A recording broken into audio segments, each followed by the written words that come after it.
अब आगे। उस आवाज को सुन सिया धीरे धीरे अपनी आंखें खोलती है और सामने खड़े इंसान को देख उसके चेहरे पर बड़ी सी मुस्कान आ जाती है। वही बाकी सब उन दोनों को ही देख रहे थे।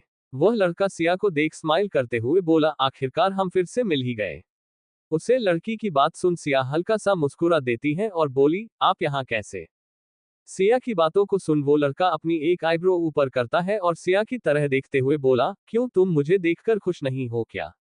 सिया मुस्कुरा देती है और बोली, ऐसा नहीं है। इतना बोली ही थी कि तभी फिर से फोन बजता है, जिसकी आवाज सुन सिया जल्दी से सीधी खड़ी होती है और नीचे देखते हुए बोली, मेरा फोन। सिया नीचे झुककर जैसे ही अपना फोन लेने लगाती है, तभी वह लड़का भी नीचे झुक जाता है और सिया के साथ फोन उठाने लगता है। दोनों के हाथ फोन पर ही थे। ये सब देख कुशाग्र की नजरें सख्त हो जाती हैं और वो घूरकर उसे लड़के की तरफ देख रहा था। वही कुशा एक नजर कुशाग्र को देखती है और फिर उसे लड़के को देखते हुए बोली, ओ तेरी हो गया कांड। तभी नैना मुस्कुराते हुए सामने देखती है और खड़े होते हुए बोली, थैंक गॉड, आखिरकार वो आ गया। नैना की बातों को सुन सभी नैना की तरफ देखते हैं और सूरज ने कहा, कौन है ये जिसके आने पर तुम इतना खुश हो रही हो? सूरज की बातों को सुन नैना मुस्कुरा देती है और बोली, खुश हो भी क्यों ना, तुम्हें पता है मैंने इसका कितना वेट किया है और ये इतने दिनों बाद आ रहा है। संजय ने कहा, यार अब सस्पेंस बढ़ाना बंद करो और बताओ ये कौन है? नैना मुस्कुराते हुए बोली, अरे यार तुम लोग कैसी बातें कर रहे हो? कई बार तो मैंने तुम लोगों को इसके बारे में बताया है, फिर भी तुम ऐसी बातें कर रहे हो, कैसे कुछ जानते ही नहीं? सूरज एक गहरी सांस लेता है और अपने दोनों हाथों को जोते हुए बोला, माता अगर हमें कुछ भी पता होता तो हम आपसे क्यों पूछते? कृपा करिए अब सब कुछ बता ही दीजिए। आखिर ये महान इंसान कौन है जिन्हें देख आप इतना खुश हो रही हैं? सूरज की ऐसी भाषा सुन नैना उसे घूर कर देखती है और बोली, ये तुम क्या बोल रहे हो और किस लैंग्वेज में बात कर रहे हो? मैं तुम्हारी माता नहीं हूं। संजय ने कहा, यार सूरज मजाक कर रहा है, तुम तो सीरियस हो गई। ये सब छोड़ो और बताओ ये लड़का कौन है जिसे देख तुम इतना खुश हो रही है? नैना मुस्कुराती है और बोली, अरे यार मैंने तुम लोगों को बताया था ना कि मेरे भैया पुलिस ऑफिसर है। वो कोई और नहीं, यही है समर राजवंश। और मैं इन्हीं का वेट कर रही थी, इन्हें छुट्टी ही नहीं मिल रही थी, इसलिए मैं उनसे नाराज थी। पर भाई ने कहा था वो जल्दी आ जाएंगे और आखिरकार वो आ गए। इतना बोल नैना दौड़ते हुए समर के पास जाने लगती है। समर और सिया जैसे ही खड़े होते हैं तभी नैना दौड़ते हुए समर के पास आती है और उसके गले लग जाती है और बोली, भाई आई मिस यू। मैंने आपको बहुत मिस किया। नैना को इतना खुश देख समर उसे अपने दोनों हाथों से पकड़ लेता है और बोला, I really miss you too my little girl. दोनों को ऐसे देख सिया के चेहरे पर स्माइल आ जाती है और तभी अपने फोन को देखती है, जिसमें राधिका जी का कॉल आ रहा था। सिया साइड में चली जाती है और कॉल फिर बात करने लगती है। नैना समर से दूर होती है और उसे देखकर मुंह फूलते हुए बोले, आपने इतना देर क्यों कर दी? मैं आपका कब से वेट कर रही थी। समर उसके गालों को पकड़ हल्का सा खींचते हुए बोला, सॉरी बच्चा, मैंने बहुत कोशिश की जल्दी छुट्टी लेने की पर मिल ही नहीं रही थी। बस तुम्हारे लिए मैंने कितनी मुश्किल से मैंने ये छुट्टियां निकली है। अब तुम्हें मुझसे लड़कर अपना टाइम वेस्ट करना है या फिर मेरे साथ एंजॉय करना है? समर की बातों को सुन नैना फिर से उसके गले लग जाती है और बोली, एंजॉय करना चाहती हूँ। आई रियली मिस यू भाई, आपको देखकर माँ पापा तो बहुत खुश हो जाएंगे। समर, तो क्यों ना चलो उन्हें थोड़ा सा सरप्राइज दिया जाए? नैना बोली, ओके, पर उससे पहले आप मेरे दोस्तों से मिलिए। इतना बोल समर का हाथ पकड़कर बाकी सबके पास ले जाने लगती है। तभी समर एक नजर सिया की तरफ देखा है और बोला, तुम चलो मैं थोड़ी देर में आता हूँ। नैना ने कहा, ओके भाई। इतना बोल बाकी सबके पास आ जाती है। यहाँ सिया राधिका जी के फोन में बात कर रही थी और फोन काट जैसे ही पीछे मुड़ती है, सामने समर को देख एक पल के लिए घबरा जाती है। सिया के चेहरे पर घबराहट देख समर हल्का सा मुस्कुरा देता है और बोला, तुम बिल्कुल भी नहीं बदली, आज भी बिल्कुल वैसी की वैसी हो, क्यूट सी। समर की बातों को सुन सिया मुस्कुरा देती है। वही दूर खड़ा कुशाग्र सिया और समर को ही देख रहा था। उसकी नजरें तो बस उन दोनों पर एक टक टिकी हुई थी। समर सिया को देखते हुए बोला, तुम यहाँ कैसे आई? सिया चलते हुए बोली, वैसे मैं भी आपसे यही सवाल पूछ सकती हूँ, आप यहाँ कैसे? सिया के सवाल सुन समर उसके पास आता है और उसके साथ चलते हुए बोला, ये भी सही है। वैसे तुम्हारे सवाल का जवाब है मेरे पास। फिर मैं चाहता हूँ क्यों ना सबके पास जाकर तुम्हें उसका जवाब मैं दूं। समर की बातों को सुन सिया बोली, जरूरत नहीं है, क्योंकि मुझे पता है आप नैना दी के भाई हैं और उनकी शादी है तो आपका आने का तो हक बनता है। इसलिए मुझे कोई भी सवाल आपसे नहीं पूछना। मेरे पास जवाब पहले से, और आप ये मत भूलिए, मैं आपसे अभी भी नाराज हूं। आप मुझसे ऐसी मीठी मीठी बातें बिल्कुल भी नहीं कर सकते। सिया की बातों को सुन समर हल्का सा मुस्कुरा देता है और बोला, ओह, तो तुम अभी भी पुरानी बातों को लेकर मुझसे नाराज हो। सॉरी यार, इतना बोल अचानक सिया के सामने आ जाता है, जिसकी वजह से सिया अपनी जगह पर रुक जाती है और उसे देखने लगाती है। इस वक्त दोनों एक दूसरे के समाने थे और एक दूसरे की आंखों में देख रहे थे। समर सिया की आंखों में देखते हुए बोला, मुझे अपनी गलती बहुत ज्यादा पछतावा है, प्लीज मुझे माफ कर दो और सब कुछ भूल जाओ। समर की बातों को सुन सिया उससे थोड़ा दूर होती है और आगे जाते हुए बोली, बिल्कुल भी नहीं, मुझे आपसे कोई बात नहीं करनी और ना ही माफ करना है। इतना बोल सिया सभी के पास आ जाती है। कुशा सिया का हाथ पकड़ उसे अपने पास करती है और धीरे से बोली, ये सब क्या है। सिया जैसे कुछ बोलती तभी समर सिया के पास आता है और बोला, सॉरी सिया, अब मन भी जो इतनी नाराजगी भी अच्छी नहीं होती। समर की ऐसी बातों को सुन सभी एक पल के लिए तो शॉक्ड ही हो जाते हैं और समर और सिया की तरफ देखते हैं। वही कुशाग्र गुस्से से अपनी मुट्ठी बांध लेता है और जैसे कुछ बोलने वाला होता है, तभी नैना बोली, भाई आप ये क्या बोल रहे हैं। आप सिया को जानते हैं और आप उससे माफी क्यों मांग रहे हैं। नैना की बातों को सुन समर हल्का सा मुस्कुरा देता है और बोला, यस, मैं सिया को जानता हूं और वो भी बहुत अच्छे से। समर की बातों को सुन कुशा और कुशाग्र तो एक पल के लिए शॉक्ड ही हो जाते हैं। उन्हें तो समझ ही नहीं आता। फिर हाल सभी हैरान थे। समर की बातों को सुन नैना बोली, पर कैसे भाई, सिया को तो हम खुद नहीं जाते थे। कुशाग्र और कुशा की वजह से हम उसे जानते हैं, पर आप उसे कैसे जानते हैं। कुशाग्र की बातों को सुन सिया जैसे ही कुछ बोलने वाली होती है तभी समर ने कहा, 1 मिनट, तुम्हें कुछ भी बोलने की जरूरत नहीं है, मैं बताता हूं, आप सबको परेशान होने की जरूरत नहीं है। मैं और सिया अचानक ही मिले थे, जैसे आज मिले हैं। आप सबको तो पता ही है, मैं पुलिस ऑफिसर हूं और मेरी पोस्टिंग सिया के ही गांव में हुई थी, जहां के हालात काफी बिगड़ चुके थे और लोगों की लड़ाई आपस में बहुत ज्यादा बढ़ गई थी, जिसकी वजह से मेरी तत्काल पोस्टिंग वहां की गई थी ताकि मैं सब कुछ हैंडल कर सकूं। और सबसे पहले जब मैं गांव गया, मुझे पता चला कि स्कूल में कुछ बच्चे लड़ाई कर रहे हैं, जिसकी वजह से स्कूल का माहौल बहुत ज्यादा खराब हो रहा है। और तब मैं स्कूल गया सब कुछ देखने के लिए, पर जैसे ही मैं वहां पहुंचा सब कुछ परफेक्ट हो गया था। किसी भी प्रकार की कोई लड़ाई नहीं हो रही थी और काफी लोगों के पूछने के बाद भी मुझे कुछ भी नहीं पता चल रहा था और हर किसी ने अपनी गवाही देने से इनकार कर दिया, पर सिया ने सबसे पहले आकर उन लड़कों के खिलाफ गवाही दी, जिसकी वजह से मैं कोई भी एक्शन ले पाया और उन लड़कों के खिलाफ कार्रवाई हुई और फिर स्कूल में लड़ाइयां काम हो गई। इस तरह मैंने पहली बार सिया से मिला और मुझे तब पता चला सिया बहुत ही समझदार और बहादुर लड़की है। पर गवाही देने की वजह से उन बच्चों के माता पिता और कुछ स्कूल के बच्चे सिया को परेशान करते थे, जिसकी वजह से उसका स्कूल जाना भी मुश्किल हो रहा था। तब सिया की मां सरिता जी मेरे पास आए और उन्होंने मुझे सारी प्रॉब्लम बताई और मैं तब से सिया को प्रोटेक्ट करने लगा था और धीरे धीरे हम अच्छे दोस्त बने। और ऐसी बहुत सी प्रॉब्लम थी गांव की जिसमें सिया ने मेरी हेल्प की और तभी से हम दोनों एक दूसरे को बहुत अच्छे से जानते हैं। और 1 साल वहां रहने के बाद मेरी पोस्टिंग दोबारा से दूसरी जगह हो गई और मुझे अचानक ही वहां से निकलना पड़ा, जिसकी वजह से मैं सिया को कुछ भी नहीं बताया और बस इस बात को लेकर सिया आज तक मुझसे नाराज है। इतना बोल सिया की तरफ देखता है। वही समर की बातों को सुन कुशाग्र के चेहरे के एक्सप्रेशन सख्त थे। उसे समर का यूं बार बार सिया को मुस्कुराते हुए देखना बिल्कुल भी अच्छा नहीं लगाता है। ये सब सुन कुशा कुशाग्र की तरफ देखती है और धीरे से खुद से बोली, कुशा, माहौल को गर्म होने से पहले कुछ तो सोच, वरना आग लगाने में देर नहीं लगेगी। यही सब सोचते हुए कुशा हंसते हुए बोली, ओह, तो मतलब आप दोनों बस नॉर्मल ही एक दूसरे को जानते हैं, क्यों सिया, मैं सही कहा ना। सिया बोली, हाँ। तभी समर ने कहा, हाँ, हम दोनों नॉर्मली ही एक दूसरे को जानते हैं, पर धीरे धीरे हम अच्छे दोस्त भी बन गए थे। समर की बातों को सुन कुशा उसे घूरकर देखते हुए बोली, सिया, सच में तुम ऐसे लोगों से दोस्ती करती हो जिन्हें पता ही नहीं कब क्या और कहाँ बुलाना है। कुशा की बातों को सुन समर कुशा की तरफ देखते हुए एक कदम बढ़ाता है और बोला, एक्सक्यूज मी, तुम, जिन्हें पता ही नहीं कब क्या और कहाँ बुलाना है। कुशा की बातों को सुन समर कुशा की तरफ देखते हुए एक कदम बढ़ाता है और बोला, एक्सक्यूज मी, तुम, इतना बोल पता है। तभी उसके सामने सक्षम खड़ा हो जाता है और उसके सीने पर हाथ रखते हुए उसे थोड़ा दूर करते हुए बोला, दूर से जो भी बोलना है दूर से बोलो। सक्षम के ऐसा करने से सभी सक्षम को देखने लगते हैं। वही कुशा के चेहरे पर बड़ी सी मुस्कान आ जाती है। समर सक्षम को देखते हुए बोला, मैं सिर्फ बात कर रहा था।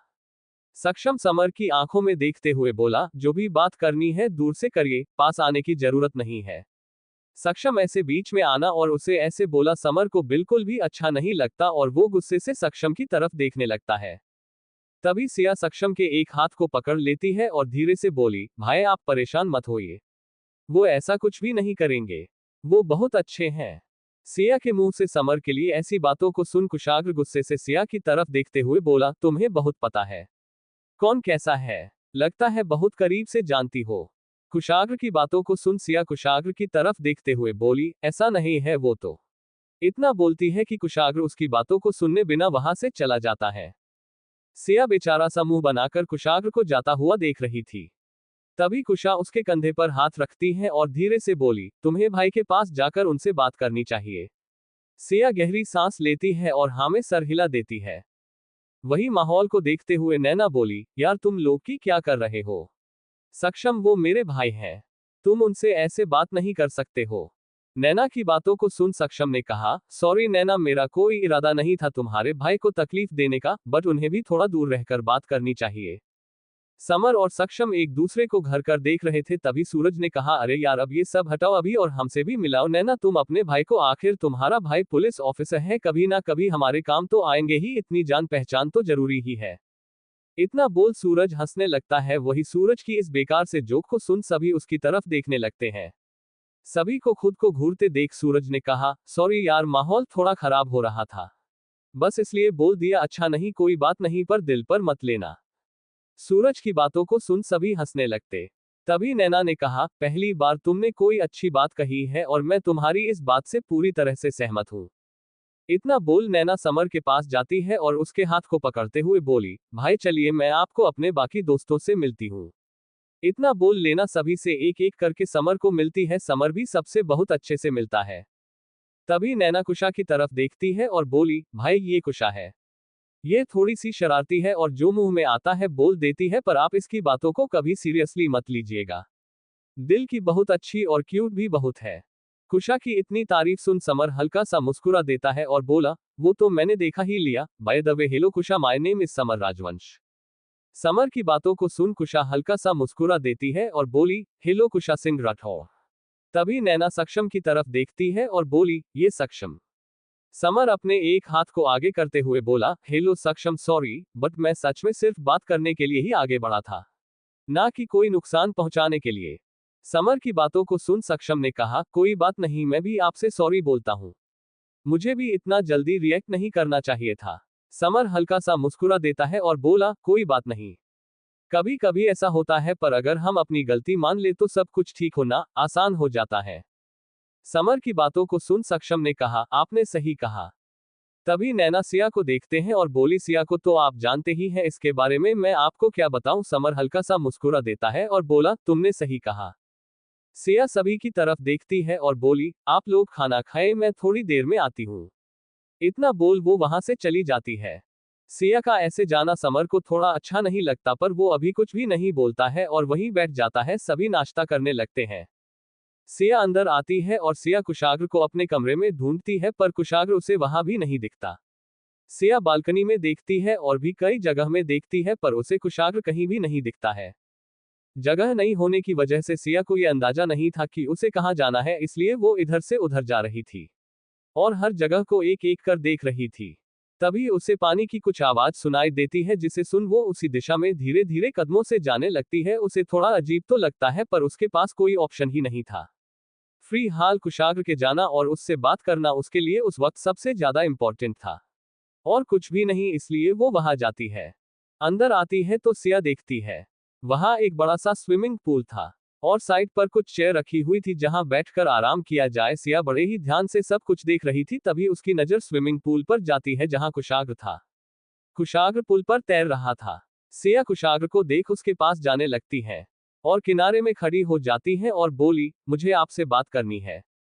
सिया की आवाज को सुन कुशाग्र रुक जाता है और उसकी तरफ देखता है और बोला, मुझे कोई बात नहीं करनी है, जाओ यहां से। सिया बोली, मैं बात किए बिना यहां से नहीं जाऊंगी, आप मेरी बात तो सुनिए। सिया की बातों को सुन कुशाग्र उसके पास जाता है और अपना हाथ आगे करता है। कुशाग्र के हाथ को देख सिया के चेहरे पर मुस्कान आ जाती है और वो कुशाग्र को देखते हुए बोली, थैंक यू मेरी बात सुनने के लिए। इतना बोली ही थी, तभी कुशाग्र सिया का हाथ पकड़कर खींच लेता है, जिससे सिया पुल पर गिर जाती है। पानी गहरा था, सिया नीचे जाती है और घबराहट में हाथ पैर मरते हुए ऊपर आती है। सिया को ऐसे देख कुशाग्र उसकी कमर को पकड़ उसे अपने करीब करता है। सिया दोनों हाथों से कुशाग्र की गर्दन को पकड़ लेती है और अपने दोनों पैर को कुशाग्र की कमर पर लपेट लेती है और हौंफते हुए कुशाग्र के गर्दन पर अपने चेहरे को छुपा लेती है। सिया गहरी गहरी सांसें ले रही थी। कुशाग्र शांत था। थोड़ी देर में सिया नॉर्मल हो जाती है और कुशाग्र को देखते हुए बोली, आप बहुत ही ज्यादा बुरे हैं। ऐसा कोई करता है क्या? आपको पता है ना, मुझे स्विमिंग करना नहीं आता है और फिर भी आपने मुझे पुल पर खींच लिया, अगर मैं डूब जाती तो। सिया की बातों को सुन कुशाग्र उसे घूरते हुए बोला, अगर मैं इतना ही बुरा हूं तो क्यों आती हो मेरे पास बार बार? मत आओ ना, जाओ अच्छे लोगों के पास। इतना बोल सिया कुशाग्र को देखते हुए बोली, ये आप क्या बोल रहे? कुशाग्र सिया को किनारे पर ले जाता है और उसकी कमर को पकड़ उसे ऊपर बैठा देता है और बोला, जो सही है वही बोल रहा हूं। सिया कुशाग्र को देखती है। कुशाग्र पुल से बाहर आता है और जाकर चेयर में बैठ जाता है और बोला, मैं डायरेक्ट पूछता हूं, कौन है समर और तुम उसे इतना क्लोज कैसे हो? और तुमने ये सब मुझे पहले क्यों नहीं बताया? कुशाग्र के इतने सवाल सुन सिया अपने चेहरे को पीछे कर उसकी तरफ देखती है। कुशाग्र सिया को ही देख रहा था। सिया खड़ी हो जाती है और कुशाग्र के पास आती है और वहां रखी टावील को लेती है और कुशाग्र के बालों को पोंछती हुई बोली, ऐसा कुछ भी नहीं है जैसा आप सोच रहे हैं, हम इतने भी क्लोज नहीं हैं। हाँ, मैंने कुछ बच्चों के खिलाफ गवाही दी थी जिसकी वजह से वो मुझे बहुत परेशान करते थे और इंस्पेक्टर समर ने मेरी बहुत हेल्प की थी। उन्होंने मुझे उन बच्चों से बचाया और पढ़ाई में भी मेरी बहुत हेल्प करते थे। बस इन्हीं सब के बीच हम एक दूसरे के थोड़ा बहुत जाने लगे थे और हमारी दोस्ती हो गई। पूरे गांव में एक वही थे जिसे मैं थोड़ा बहुत बात करती थी, बाकी कोई मुझसे बात ही नहीं करता था और मुझे भी औरों से बात करने में डर लगता था, इसलिए मैं भी ज्यादा लोगों से बातें नहीं करती थी। और मुझे पॉलिटेक्निक करने की सलाह इंस्पेक्टर समर ने ही दी थी और उन्होंने ही मेरा एडमिशन कराया था और उन्होंने मुझसे बोला था कि वो मेरे कॉलेज जाने की व्यवस्था भी करेंगे और बड़े पापा बड़ी मम्मी को भी मनाएंगे ताकि वो मुझे रोज कॉलेज जाने दे। पर उससे पहले उनकी पोस्टिंग हो गई और वो मुझे बिना बताए ही वहां से चले गए, जिसकी वजह से मैं दिल्ली कॉलेज नहीं जा पाई। इसलिए मैं उनसे थोड़ा सा नाराज थी और कुछ भी नहीं। और मेरी लाइफ में इतना कुछ अचानक से हो गया कि मुझे उनका कभी ख्याल ही नहीं आया। तो मैं आपको कैसे बताती? और आपने भी मुझसे कभी मेरे गांव से रिलेटिव कोई बात ही नहीं की, इसलिए मुझे कभी कुछ बताया ही नहीं। अगर आप मुझसे ऐसी कोई बात करते तो मैं आपको जरूर बताती, क्योंकि इन बातों को छुपाने के लिए कुछ है ही नहीं। पूरे गांव में माँ सिर्फ इंस्पेक्टर समर पर ही भरोसा करती थी, इसलिए वो मुझे उनके साथ स्कूल भेज दिया करती थी।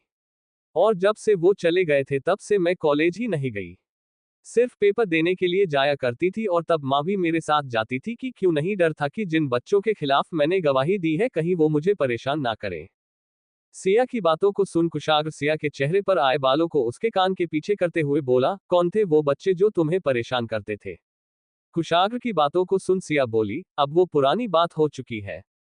आप जानकर क्या करेंगे, और वैसे भी आप जानते नहीं है, वो लोग बहुत खतरनाक है, इसलिए आप उनसे दूरी रहिए तो अच्छा होगा।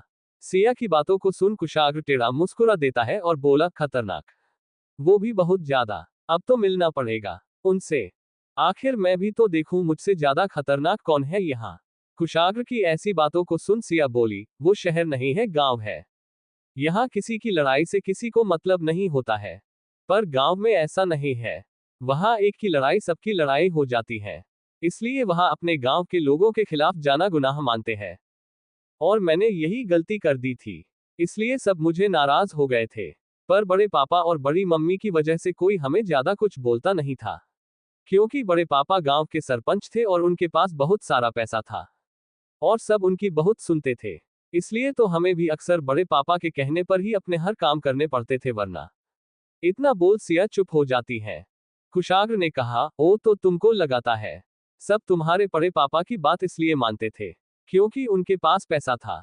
सिया कुशाग्र की बातों को सुन हाँ में सिर हिला देती है और बोली, जो नहीं मानता था, बड़े पापा उनको बहुत परेशान करते थे और आखिर में उन्हें भी उनकी बात माननी ही पड़ती थी और फिर उन्हें पैसे दे दिए जाते थे। धीरे धीरे वो सब फिर बड़े पापा की तरफ ही हो जाते थे। सिया की बातों को सुन कुशाग्र ने कहा, हो तो ऐसा है तो क्यों ना मैं भी सबको पैसे देकर उन्हें अपनी तरफ कर लूं। और फिर वो गांव मेरा हो जाएगा और फिर मैं वहां जो चाहूं वो कर सकता हूं। कुशाग्र की ऐसी बातों को सुन सिया हल्का सा मुस्कुरा देती है और खड़े होते हुए बोली, अगर आपने ऐसा किया तो आपके पूरे गांव को खरीदना होगा और आप ऐसा तो बिल्कुल भी नहीं कर सकते, वरना आप गरीब हो जाएंगे, क्योंकि मेरा गांव बहुत बड़ा है। कुशाग्र खड़ा हो जाता है और सिया के आंखों में देखते हुए बोला, अगर ऐसा है तो ठीक है, मैं तुम्हारे पूरे गांव को ही खरीद लेता हूं। और तब तो मैं उन्हें सजा दे सकता हूं ना, जिन्होंने तुम्हें परेशान किया है। और फिर मैं भी तो देखूं, मेरी बीवी को परेशान करने की हिम्मत किसमें है। इतना बोल कुशाग्र वहां से चला जाता है। वही सिया कुशाग्र को जाते हुए देखकर बोली, कितनी बड़ी बड़ी बातें करते हैं, ऐसा थोड़ी होता है। ये मेरे गांव को कैसे खरीद सकते हैं। सच में बहुत ही अजीब है ये। इतना बोल वो भी अपने कमरे की तरफ आ जाती है। थोड़ी देर में कुशा सिया के लिए नाश्ता लेकर उसके रूम आती है। तभी उसकी नजर कुशाग्र पर जाती है जो तैयार हो रहा था। कुशाग्र को तैयार होता देख कुशा बोली, भाई क्या हुआ, आप कहाँ जा रहे हैं, वो भी इतनी जल्दी में, और सिया कहाँ है। कुशाग्र एक नजर कुशा को देखता है और बोला, तुम्हें जानना जरूरी नहीं है, और वैसे भी तुम सिया से मिलने आए हो ना, वो बाथरूम में है। इतना बोल कुशाग्र जाने लगता है। तभी कुशा बोली, भाई आप सिया से नाराज है क्या। कुशा की बातों को सुन कुशाग्र कुछ नहीं नहीं बोलता है और वहां से चला जाता है। कुशाग्र का कुछ ना बोला कुशा को बेचैन कर देता है। कुशा मन में बोली, जरूर कोई तो कांड करने भाई जा रहे हैं, पर क्या कही। इतना बोल रुकते हुए बोली, समर को मार नहीं सकते, वो नैनादी का भाई है और अपनी दोस्त के ऐसा बिल्कुल भी नहीं करेंगे। इतना बोल फिर सोचने लगाती है। तभी सिया बाथरूम से निकलती है और कुशा को देख बोली, कुशा तुम यहाँ। सिया की आवाज सुन कुशा अपने सोच की दुनिया से बाहर आती है और सिया को देखते हुए बोली, तुम तो नहा चुकी थी ना। कुशा की बातों को सुन सिया बोली, वो तुम ये सब छोड़ो और बताओ तुम यहाँ कैसे। कुशा अपनी थाली के नाश्ता को सिया की तरफ बढ़ा देती है और बोली, तुम्हारे लिए खाना लाई थी। सिया खाना देख खुश हो जाती है और बोली, यार भूख तो सच में बहुत ज्यादा लगी थी। इतना बोल खाने लगाती है। तभी कुशा सिया के पास बैठ जाती है और बोली, सिया तुमको पता है भाई कहाँ गए हैं। सिया थोड़ी देर चुप रहती है और बोली, नहीं मुझे नहीं पता, शायद मेरे गांव को खरीदने गए होंगे। सिया की बातों को सुन कुशा उसे देखती हुई बोली, क्या कहा तुमने, तुम्हारा गांव। सिया बोली, कुछ भी यार, तुम्हें पता है कुशाग्र जी के गुस्से के बारे में, वो जब गुस्सा होते हैं तो कुछ भी बोलते हैं। कुशा सिया को देखते हुए बोली, सिया क्या तुम मुझे पूरी बात बताओगी। सिया कुशा को देखती है, उसके चेहरे पर परेशानी के भाव साफ साफ दिखाई दे रहे थे। कुशा को परेशान देख सिया बोली, अरे यार तुम इतना परेशान क्यों हो रही हो, मैं तुम्हें पूरी बात बताती हूँ। इतना बोल सिया कुशा को शुरू से लेकर अंत तक पूरी बात बताती है। ये सब सुनने के बाद कुशा शॉक्ड होते हुए बोली, ओह मतलब भाई पूरे गांव को खरीदने वाले हैं। कुशा की बातों को सुन सिया मुस्कुरा देती है और बोली, जैसा भी तुम्हारा रिएक्शन है सेम वैसा मेरा भी था, पर मुझे पता ऐसा थोड़ी होता है। वो पूरा गांव कैसे खरीद सकते हैं। तुम्हें पता है मेरा गांव बहुत बड़ा है। फिर मुझे याद कुशाग्र जी उस वक्त गुस्से में थे, इसलिए वो ये सब गुस्से में बोल रहे थे। इतना बोल सिया फिर से खाने लगाती है। वही कुशा एक नजर सिया को देखती है और फिर मन में सोचते हुए बोली, सिया तुम सच में बहुत इनोसेंट हो। तुमको पता नहीं है, भाई जो भी बोलते हैं उसे जरूर करते हैं, पर कब और कैसे करते हैं ये सिर्फ उनको ही पता है। कुशा को अपने ख्यालों में खोया हुआ देख सिया बोली, अरे यार मैं बताना भूल गई, माँ और तानिया आज रात 7 बजे तक यहाँ पहुँच जाएंगी। उन्होंने किसी को उनको लेने के लिए भेजने को बोला है। मुझे तो यहाँ के बारे में कुछ पता नहीं है, क्यों ना सक्षम भाई या कुशाग्र जी को भी तुम बोल दो, वो उन्हें ले आएंगे। कुशा बोली, हाँ मैंने माँ को कॉल किया था, उन्होंने मुझे सब बताया, मैं उन्हीं को लेने जा रही हूँ, इसलिए भाई या सक्षम से बोलने की जरूरत नहीं है। सिया बोली, अगर तुम माँ को लेने जाओगी तो फिर पार्टी में कैसे जाओगी। कुशा बोली, मैं तैयार होकर यहाँ से माँ को लेने जाऊंगी और फिर सीधा पार्टी में आ जाऊंगी, तुम नैना दी के साथ चली जाना और करीब 15 या 20 मिनट बाद मैं भी आ जाऊंगी। सिया बोली, मैं अकेली नहीं जाऊंगी, जब तुम आ जाओगी तब मैं तुम्हारे साथ ही जाऊंगी, मुझे अकेला वहां बहुत ज्यादा अजीब लगेगा।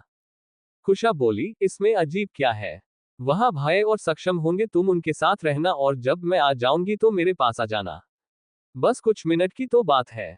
सिया कुछ भी नहीं बोलती है। कुशा बोली, मैंने तुम्हारी ड्रेस डिसाइड कर ली है, इसलिए तुम्हें परेशान होने की जरूरत नहीं है। सिया ने कहा, नहीं मुझे कोई भी ड्रेस नहीं चाहिए, मैं तो साड़ी पहन जाऊंगी क्योंकि उसमें मैं उन्हें बहुत पसंद हूँ। इतना बोल शर्मा जाती है। सिया की बातों को सुन कुशा मुस्कुरा देती है और बोली, ओह ओ कुशा, अच्छा ठीक, तुम जिसमें कंफर्टेबल हो वही पहनो। इतना बोल दोनों आपस में बातें करने लगती है। यहाँ कुशाग्र नीचे आता है तो देखता है सभी आपस में बातें कर रहे थे। कुशाग्र सक्षम को देखते हुए बोला, तुम मेरे साथ चलो, हमें किसी काम से बाहर जाना है। सक्षम अपनी जगह में खड़ा हो जाता है और बोला, ओके सर, चलाए। इतना बोल दोनों जाने लगते हैं। तभी सुभी बोली, कुशाग्र आप कहाँ जा रहे हैं इतनी जल्दी? कुशाग्र एक नजर उसे देखता है और बोला, कुछ अर्जेंट काम है। तभी नैना बोली, यार यहाँ तो अपने काम को तुम लोग छोड़ दो और प्लीज मेरी शादी एंजॉय करो। इतना बोल कुशाग्र के हाथ को पकड़ उसे बैठते हुए बोली, चलो बैठो और हमारी हेल्प करो। कुशाग्र थोड़ा चिढ़ते हुए बोला, कैसा काम? नैना कुशाग्र के मुंह को देखते हुए बोली, यार ऐसा भी मुंह मत बनाओ, मुझे अच्छा नहीं लगेगा। कुशाग्र खुद को शांत करता है और बोला, ओके अच्छा बताओ क्या हेल्प चाहिए। नैना बोली, हम आज की पार्टी की थीम डिसाइड कर रहे हैं, पर समझ में ही नहीं आ रहा कि हम क्या करें। एक ही कलर की ड्रेस या फिर मास्क या कुछ और, थोड़ी सी हमारी हेल्प कर दो क्योंकि अब तुमसे ही उम्मीद है। इतना बोल कुशाग्र को देखने लगाती है। कुशाग्र सभी को एक नजर दिखाता है और बोला, इसमें इतना सोचने की क्या बात है, वैसे भी ये पार्टी सिर्फ हम लोगों के लिए है और यहाँ जितने भी लोग हैं ज्यादातर कपल हैं। तो एक काम करो, सब अपने ही कपल के पसंद की ड्रेस पहनो और जो सिंगल है वो खुद की पसंद की पहने, सिंपल। कुशाग्र की बातों को सुन नैना खुश हो जाती है और बोली, ये भी सही है। इतना बोल नैना सभी लड़कों को देखते हुए बोली, पहले लड़के अपना फेवरेट कलर बताए, फिर लड़कियां। सूरज सोनिया को देखते हुए बोला, मुझे को डार्क ग्रीन पसंद है।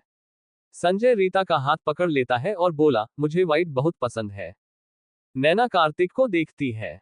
कार्तिक नैना को देखते हुए बोला, तुम मुझे हर ड्रेस में अच्छी लगती हो, पर यकीन मानो रेड कॉलर की ड्रेस में तुम कमाल लगती हो।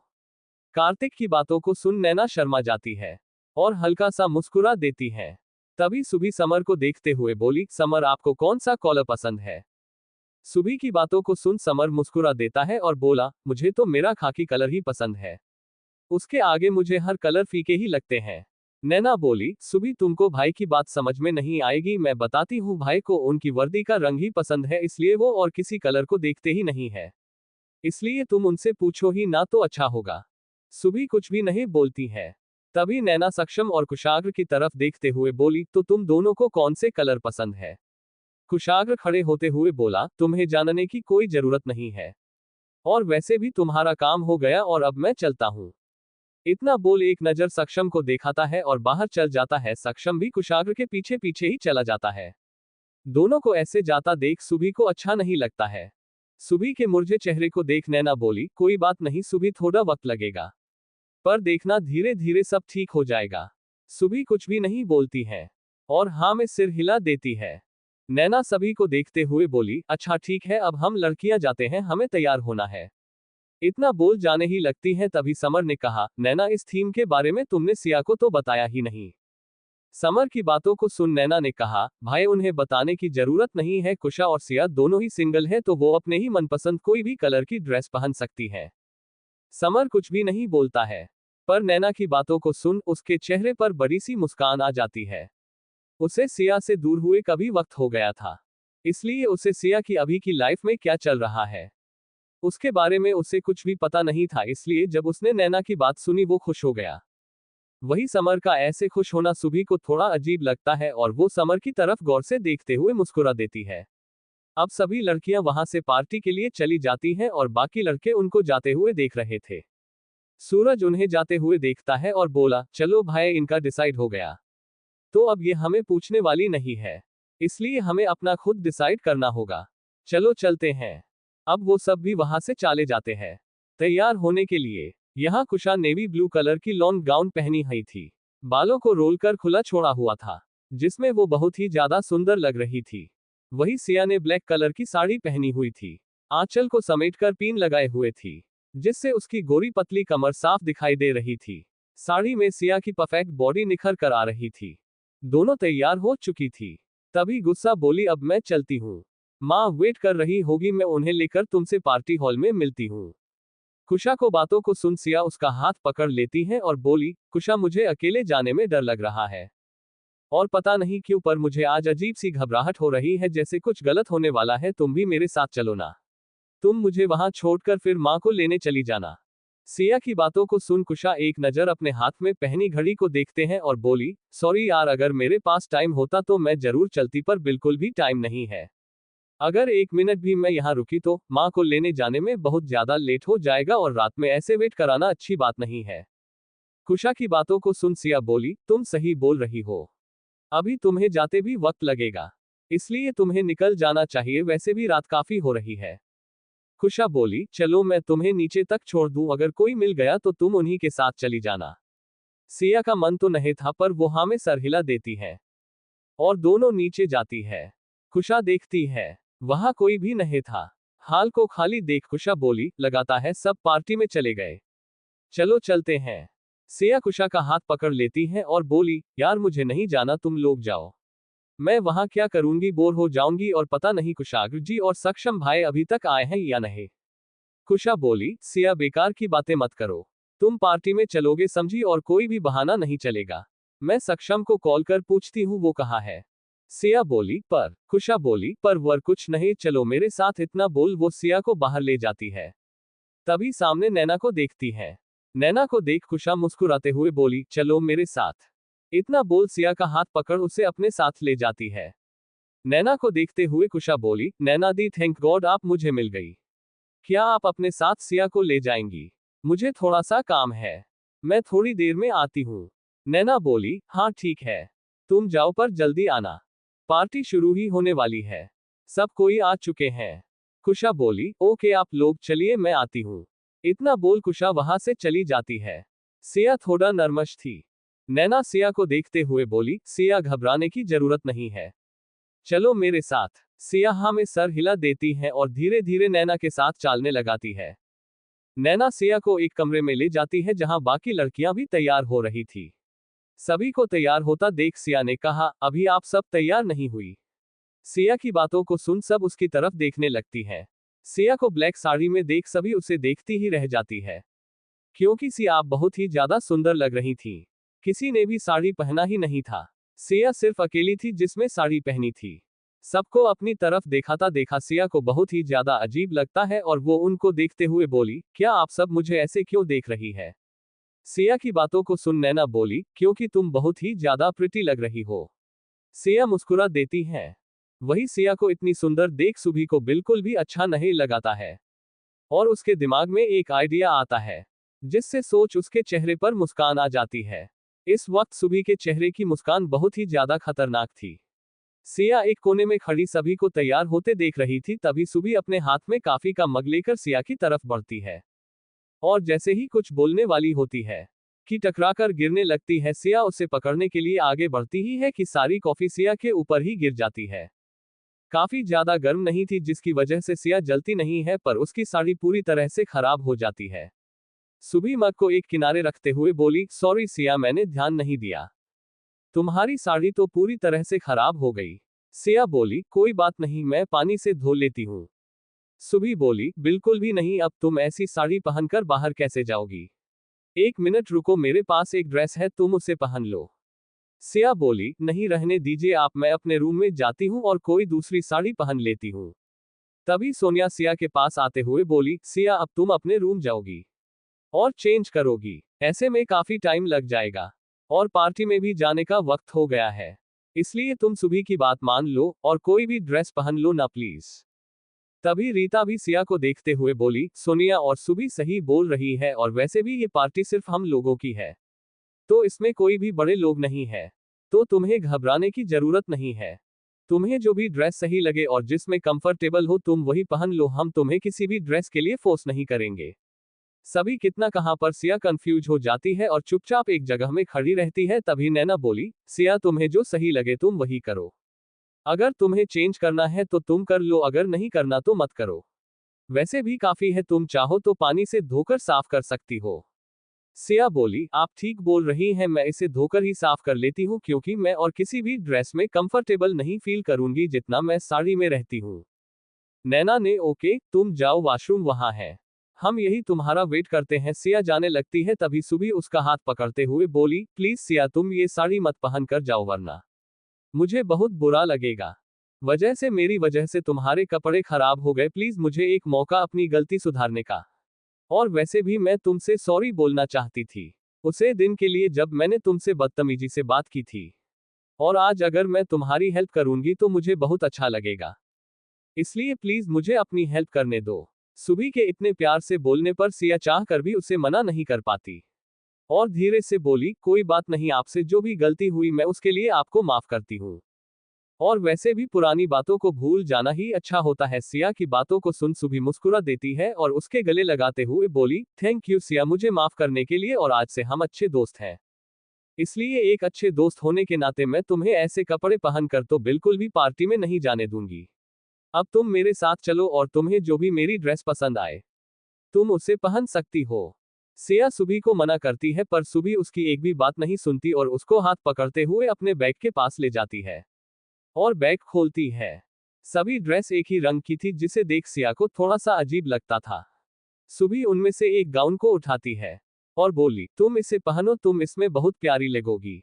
सुबी की बातों को सुन सिया हल्का सा मुस्कुरा देती है और बोली, सॉरी पर मैं ऐसे कपड़े नहीं पहनती हूँ और ये बहुत ही ज्यादा। इतना बोल ही थी तभी सुबी बोली, कुछ भी नहीं है, और देखो ये बहुत लॉन्ग भी है, इसलिए तुम्हें घबराने की जरूरत नहीं है। और लो और जल्दी से पहन कर आओ, हमारे पास ज्यादा वक्त नहीं है। इतना बोल सिया को जबरदस्ती बाथरूम में भेज देती है। सिया एक नजर गाउन को देखती है और फिर खुद को शीशे में देखती है। सिया की साड़ी ब्लैक थी जिसकी वजह से काफी का रंग तो नहीं दिख रहा था पर काफी धीरे धीरे बूंद बनकर उसकी साड़ी से बहते हुए नीचे आ रही थी। ये सब देख सिया गहरी सांस लेती है और गाउन पहने लेती है। थोड़ी देर में सिया बाथरूम से बाहर आती है। सिया को देख नैना मुस्कुराते हुए उसके पास आते बोली, सिया तुम तो बहुत प्यारी लग रही हो, एकदम डॉल की तरह। नैना की बातों को सुन सिया मुस्कुरा देती है और कुछ भी नहीं बोलती है। सिया गाउन दिखाने में बिल्कुल प्रिंसेस की ड्रेस थी। ड्रेस स्लीवलेस थी, पतली सी एक साइड बह थी और दूसरे साइड वो भी नहीं थी, जिसकी वजह से सिया थोड़ा सा अनकंफर्टेबल फील कर रही थी। उसे ये ड्रेस पहनाकर बाहर जाने में थोड़ा अजीब सा लग रहा था। सिया नैना की तरफ देखते हुए बोले, सच में कि ड्रेस मुझ पर अच्छी तो लग रही है पर मुझे पता नहीं क्यों अजीब लग रहा है, क्या मैं चेंज कर लूं? सुबी सिया के पास आते हुए बोली, बिल्कुल भी नहीं, क्योंकि हमारे पास अब 1 मिनट का भी टाइम नहीं है। सब कोई पार्टी में आ चुके होंगे और तुम बहुत प्यारी लग रही हो, और वैसे भी हम हैं ना तुम्हारे साथ, तुम्हें घबराने की जरूरत नहीं है। हमने भी तो देखो वैसे ही ड्रेस पहनी है, इसलिए कुछ भी अजीब नहीं है, चलो हमारे साथ। इतना बोल सिया का हाथ पकड़ उसे अपने साथ ले जाने लगती है। सिया एक हाथ से खुद को कवर कर रही थी। सुबी ऐसे जबरदस्ती उसे बाहर लाना सिया को बिल्कुल भी अच्छा नहीं लगता है, पर सुबी उसकी बात ही नहीं सुन रही थी। सिया को खींचकर लाने की वजह से सिया का पैर हल्का सा मुड़ जाता है और सिया के मुंह से दर्द भरी आह निकलती है, पर सुबी को तो कोई फर्क ही नहीं पड़ता है। सिया उसे अपना हाथ छुड़ाने की कई बार कोशिश करती है पर सुबी उसके हाथ को इतना कसकर पड़े हुए थे कि वो छुड़ा ही नहीं पाती है। आप सभी पार्टी हॉल में पहुंच चुके। सभी हाल में एक एक करके एंट्री लेते हैं। सबसे पहले सोनिया आती है। सभी सोनिया को देख बस देखते ही रहते आते हैं, क्योंकि उसने बहुत ही प्यारी डार्क ग्रीन कलर की शॉर्ट ड्रेस पहनी हुई थी जिसमें वो बहुत ही ब्यूटीफुल लग रही थी। फिर रीता आती है जिसने व्हाइट कलर की ड्रेस पहनी हुई थी जिसमें वह बहुत प्यारी लग रही थी। रीता को देख संजय के चेहरे पर बड़ी सी स्माइल आ जाती है। अब अंदर नैना आती है जिसने रेड कलर की गाउन पहनी हुई थी, बालों का बन बनाया हुआ था जिसमें वो बहुत प्यारी लग रही थी। नैना कार्तिक की तरफ देखती है और हल्का सा शर्माते हुए अपने बाल की एक लड़ जो बार बार आगे आ रही थी उसे कान के पीछे करती है। कार्तिक नैना को देख मुस्कुरा देता है। अब अंदर आती है सुबी जिसने सिया का हाथ कसकर पकड़े हुए थी और उसे अपने साथ अंदर लेकर आती है। सिया अपनी नजरें नीचे किए हुई धीरे धीरे चल रही थी। सभी ने ग्रे कलर की गाउन पहनी हुई थी। वही सब सिया को देख बस देखते ही रह जाते हैं। पर सबसे ज्यादा खुश समर होता है, क्योंकि सिया ने इस वक्त जिस कलर की ड्रेस पहनी हुई थी इस समय वो समर का फेवरेट कलर था। वहीं पहली बार सिया को ऐसे देख हर किसी की नजरें बस उसे पर टिकी गई थी, क्योंकि सिया सच में बहुत ही ज्यादा खूबसूरत लग रही थी। हाल में और भी लोगों को देख सिया एक पल के लिए घबरा जाती है और सुबी का हाथ अपने दोनों हाथ से पकड़ते हुए धीरे से बोली, यहाँ इतने सारे लोग क्यों हैं? ये तो सिर्फ कुछ लोगों की पार्टी थी ना। सुबी बोली, ये सब नैना दीदी के परिवार के ही लोग हैं और सब टीनेजर्स हैं, इसलिए उन्हें भी पार्टी में बुलाया गया है। और वैसे भी ये पार्टी तो सभी टीनेजर्स के लिए ही थी। अगर हम उन्हें नहीं बुलाते तो ये उनके साथ गलत होता ना, और वैसे भी हम कुछ लोगों में क्या ही पार्टी करते हैं। जब बहुत से लोग होते हैं तभी पार्टी में मजा आता है। सुबह की बातों को सुन सिया कुछ भी नहीं बोलती है। सिया अब अपने चारों तरफ देखने लगती है। वह कुशाग्र और सक्षम को ढूंढ रही थी पर वह दोनों से कहीं भी नहीं दिखते। सिया तो अब और भी ज्यादा उदास हो जाती है। उसे अब सच में पार्टी में आने का बहुत ज्यादा ही अफसोस हो रहा था, पर अब वो कुछ कर भी नहीं सकती थी। अचानक ऐसे पार्टी छोड़कर जाना थोड़ा अजीब हो जाता, इसलिए ना चाहते हुए भी उसे इस पार्टी में कुछ वक्त के लिए तो रुकना ही पड़ा। सुबह सिया का हाथ छोड़ कार्तिक सूरज और संजय के पास जाते हुए बोली, भाई कुशाग्र कहाँ है? वो नहीं दिख रहे हैं। सूरज ने कहा, वो बस आता ही होगा। मैंने अभी उसे कॉल किया था। कपड़े चेंज करने गया है, बस 10 मिनट में पहुंचता होगा। वही सिया एक कोने में खड़ी अपने फोन से कुशा को कॉल करती है और बोली, कुशा कहाँ हो तुम यार, जल्दी आओ, मुझे यहाँ बिल्कुल भी अच्छा नहीं लग रहा है। सिया की घबराए आवाज सुन कुशा हल्का सा मुस्कुरा देती और बोली, ओके मैडम, बस 5 मिनट, मैं मेन गेट में ही हूँ, अंदर आती हूँ। आप मेरा वेट करिए। कुशा की बातों को सुन सिया के चेहरे पर बड़ी सी मुस्कान आ जाती और बोली, जल्दी आओ। कुशा ओके इतना बोल फोन कट कर देती है। सिया अब खुश हो जाती है। तभी सिया के पास समर आता है और उसे मुस्कुराते हुए देखकर बोला, क्या बात है, बहुत खुश हो रही हो? किसे कॉल पर बात कर रही थी? बॉयफ्रेंड? समर की बातों को सुन सिया बोली, ये आप कैसी बातें कर रहे हैं? मेरा कोई बॉयफ्रेंड नहीं है। मैं तो कुशा से बातें कर रही थी। वो अभी तक पार्टी में नहीं आई ना, बस उसी को बुला रही थी। समर हल्का सा मुस्कुरा देता है और बोला, ओह। इतना बोलकर गौर से सिया को देखने लगता है। समर को ऐसे देखेता देख सिया बोली, क्या हुआ, आप मुझे ऐसे क्यों देख रहे हैं? समर हल्का सा मुस्कुरा देता है और बोला, तुम इस ड्रेस में बहुत ज्यादा क्यूट लग रही हो। वैसे तुम्हें एक बात बताऊं? सिया समर की तरफ देखते हुए बोली, कैसी बात? समर हल्का सा मुस्कुरा देता है और बोला, ये कलर मेरा फेवरेट है। सिया एक नजर पूरे ड्रेस को देखती है और बोली, तारीफ करने के लिए थैंक यू, पर सच में मुझे ऐसी ड्रेस बिल्कुल भी पसंद नहीं है। सिया की बातों को सुन समर उसकी तरफ देखते हुए बोलो, तो फिर तुमने पहना क्यों है? सिया समर को अपनी पास बुलाती है। समर थोड़ा सा नीचे झुक जाता है और सिया की बातों को सुनने लगता है। सिया धीरे से बोली, मजबूरी में, आपको पता है। मैंने साड़ी पहनी हुई थी जो बहुत सुंदर थी, पर उसमें कॉफी गिर गई जिसकी वजह से मुझे चेंज करना पड़ा और मजबूरी में इस ड्रेस को पहनना पड़ा, जो बहुत ही ज्यादा अनकंफर्टेबल है। सिया की बातों को सुन समर हल्का सा मुस्कुरा देता है और बोला, तुम लड़कियां भी ना बहुत अजीब होती हो। भले ही ड्रेस कितनी भी अनकंफर्टेबल हो पर उसे पहन ही लेती हो। समर की बातों को सुन सिया बोली, मिस्टर समर राजवंश, आप गलत बोल रहे हैं, मैं ऐसी नहीं हूँ। इस ड्रेस को तो मुझे मजबूरी में पहनना पड़ा है, वरना मैं कभी नहीं पहनती। सिया की बातों को सुन समर उसे देखते हुए बोला, क्या बात है, आज पहली बार तुमने मुझे मेरे नाम से बुलाया है। लगता है धीरे धीरे बदल रही हो। इतना बोल समर धीरे से सिया के गाल को अपनी उंगली से टैप करता है। समर की बातों को सुन सिया हल्का सा मुस्कुरा देती है और बोली, आपने सही कहा, मैं बदल चुकी हूँ और बहुत ज्यादा। अब मैं वो पहली वाली सिया नहीं हूँ जो हर बात में घबरा जाती है। अब मैं बहुत स्ट्रांग हो गई हूँ। सिया की बातों को सुन समर उसकी तरफ देखाता है और बोला, ये तुमने सही कहा। चेंज तो तुम्हें मुझे भी बहुत सारे दिख रहे। अब तो तुम पहले से ज्यादा क्यूट भी हो गई हो। सिया मुस्कुरा देती है। वही दूर खड़ी दो जोड़ी आंखें सिया को देख रही थी, जो गुस्से से लाल हो चुकी थी। उसकी मुट्ठी गुस्से से बंध गई थी। सिया हल्का सा मुस्कुरा देती है और बोली, आप भी पहले से बहुत बदल चुके हैं। सिया की बातों को सुन समर ने कहा, सच में, पर मुझे तो नहीं लगता, मैं आज भी बिल्कुल वैसा ही हूं जैसा आज से 4 साल पहले था। समर की बातों को सुन सिया उसकी तरफ देखते हुए बोली, ऐसा बिल्कुल भी नहीं होता, वक्त के साथ सब बदलते हैं और आप भी बदल गए हैं, वरना आप अपने वादे से मुकरते नहीं। सिया की बातों को सुन समर उसकी तरफ देखते हुए बोला, बिल्कुल भी नहीं सिया, मैं अपनी बातों से कभी भी नहीं मुकर। और रही बात अचानक जाने की, अगर उसे दिन कमिश्नर सर का एक्सीडेंट नहीं हुआ होता तो मैं अचानक कभी भी नहीं जाता। मैं तो तुम्हारे लिए एक सरप्राइज भी रखा था ताकि तुम्हें दे सकूं, पर उसे दिन सब कुछ इतना अचानक हुआ कि सब कुछ कब खराब हो गया पता ही नहीं चला। पर मैं तुमसे मिलने तुम्हारे घर आया था, पर उसे वक्त तुम अपने घर में नहीं थी। तुम्हारे बड़े पापा और तुम्हारी बहन हर्षिता ने मुझे बताया कि तुम सरिता आंटी के साथ कहीं गई हुई हो। मैंने तुम्हारा काफी वक्त तक इंतजार किया, पर बार बार कॉल आने की वजह से मुझे वहां से जाना पड़ा। पर मैं हर्षिता को बताया था कि वो तुम्हें बता देगी कि मैं तुमसे मिलने आया था। क्या उसने तुम्हें कुछ भी नहीं बताया? समर की बातों को सुन सिया नामे सर हिला देती है और बोली, इस बारे में मेरी और हर्षिता दीदी की कभी बात ही नहीं हुई। और आपको तो अच्छे से पता है ना हर्षिता दीदी कैसी है। समर तुमने सही कहा, मुझे थोड़ी देर तुम्हारा और वेट करना चाहिए था। सिया ने कहा, कोई बात नहीं, आपने बताया ना आपको प्रॉब्लम थी, आप इसलिए गए थे, तो अब मुझे आपसे कोई भी शिकायत नहीं है। सिया की बात सुन समर हल्का सा मुस्कुरा देता है और उसके गालों को पकड़ खींचते हुए बोला, तुम्हारी यही बात तो मुझे बहुत पसंद है। तुम हर सिचुएशन को बहुत अच्छे से समझती हो। सिया समर के हाथ को पकड़ अपने गालों से हटाते हुए अपने गालों पर हाथ रखते हुए बोली, आह दर्द हो रहा है। सिया समर का हाथ एक साथ देख कोई जल रहा था। इतना ज्यादा कि वो खुद के गुस्से को कंट्रोल ही नहीं कर पा रहा था।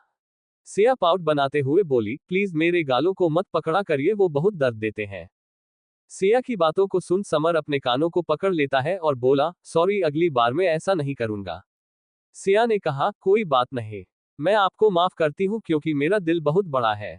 सिया की बातों को सुन समर ने कहा, थैंक यू मुझे माफ करने के लिए। दोनों इतना बोल हंस देते हैं। उन दोनों को हंसाता देख दूर खड़े संजय, सूरज और कार्तिक उनको ही देख रहे थे। और अब बाकी लड़कियां भी उनको देखने लगती है। सूरज ने कहा, यार सिया और समर लगता है एक दूसरे की बेहद करीब है, क्योंकि और इतने दिनों से मैंने सिया को कभी भी किसी से इतना खुलकर बात करते और हंसते नहीं देखा। नैना ने कहा, भाई ने एक बार बताया था एक लड़की है जो उनके बेहद करीब है। और बहुत दिनों बाद मैं भी भाई को ऐसे खुलकर मुस्कुराते हंसते हुए बात करते देखा। तो पता नहीं क्यों मुझे लगता है वो लड़की कोई और नहीं सिया ही है। वैसे भी सिया बहुत क्यूट है और बहुत समझदार भी है। मुझे तो वो बहुत पसंद है। कार्तिक ने कहा, तुमने सही कहा। वही थोड़ा सा दूर खड़े कुशाग्र और सक्षम उनकी बातों को सुन रहे थे। सक्षम कुशाग्र की तरफ देखाता है जो इस वक्त बहुत ज्यादा गुस्से में लग रहा था। सक्षम सूरज की तरफ देखते हुए बोला, ये तुम सब क्या बातें कर रहे हो? ऐसा कुछ भी नहीं है। सिया और समर सिर्फ एक दूसरे को जानते हैं, एक दूसरे के करीब नहीं है, इसलिए ये बेकार की बातें ना ही करो तो अच्छा होगा। सक्षम की बातों को सुन नैना ने कहा, क्या हुआ, तुम ऐसी बातें क्यों कर रहे हो? हम तो बस नॉर्मली बातें कर रहे हैं।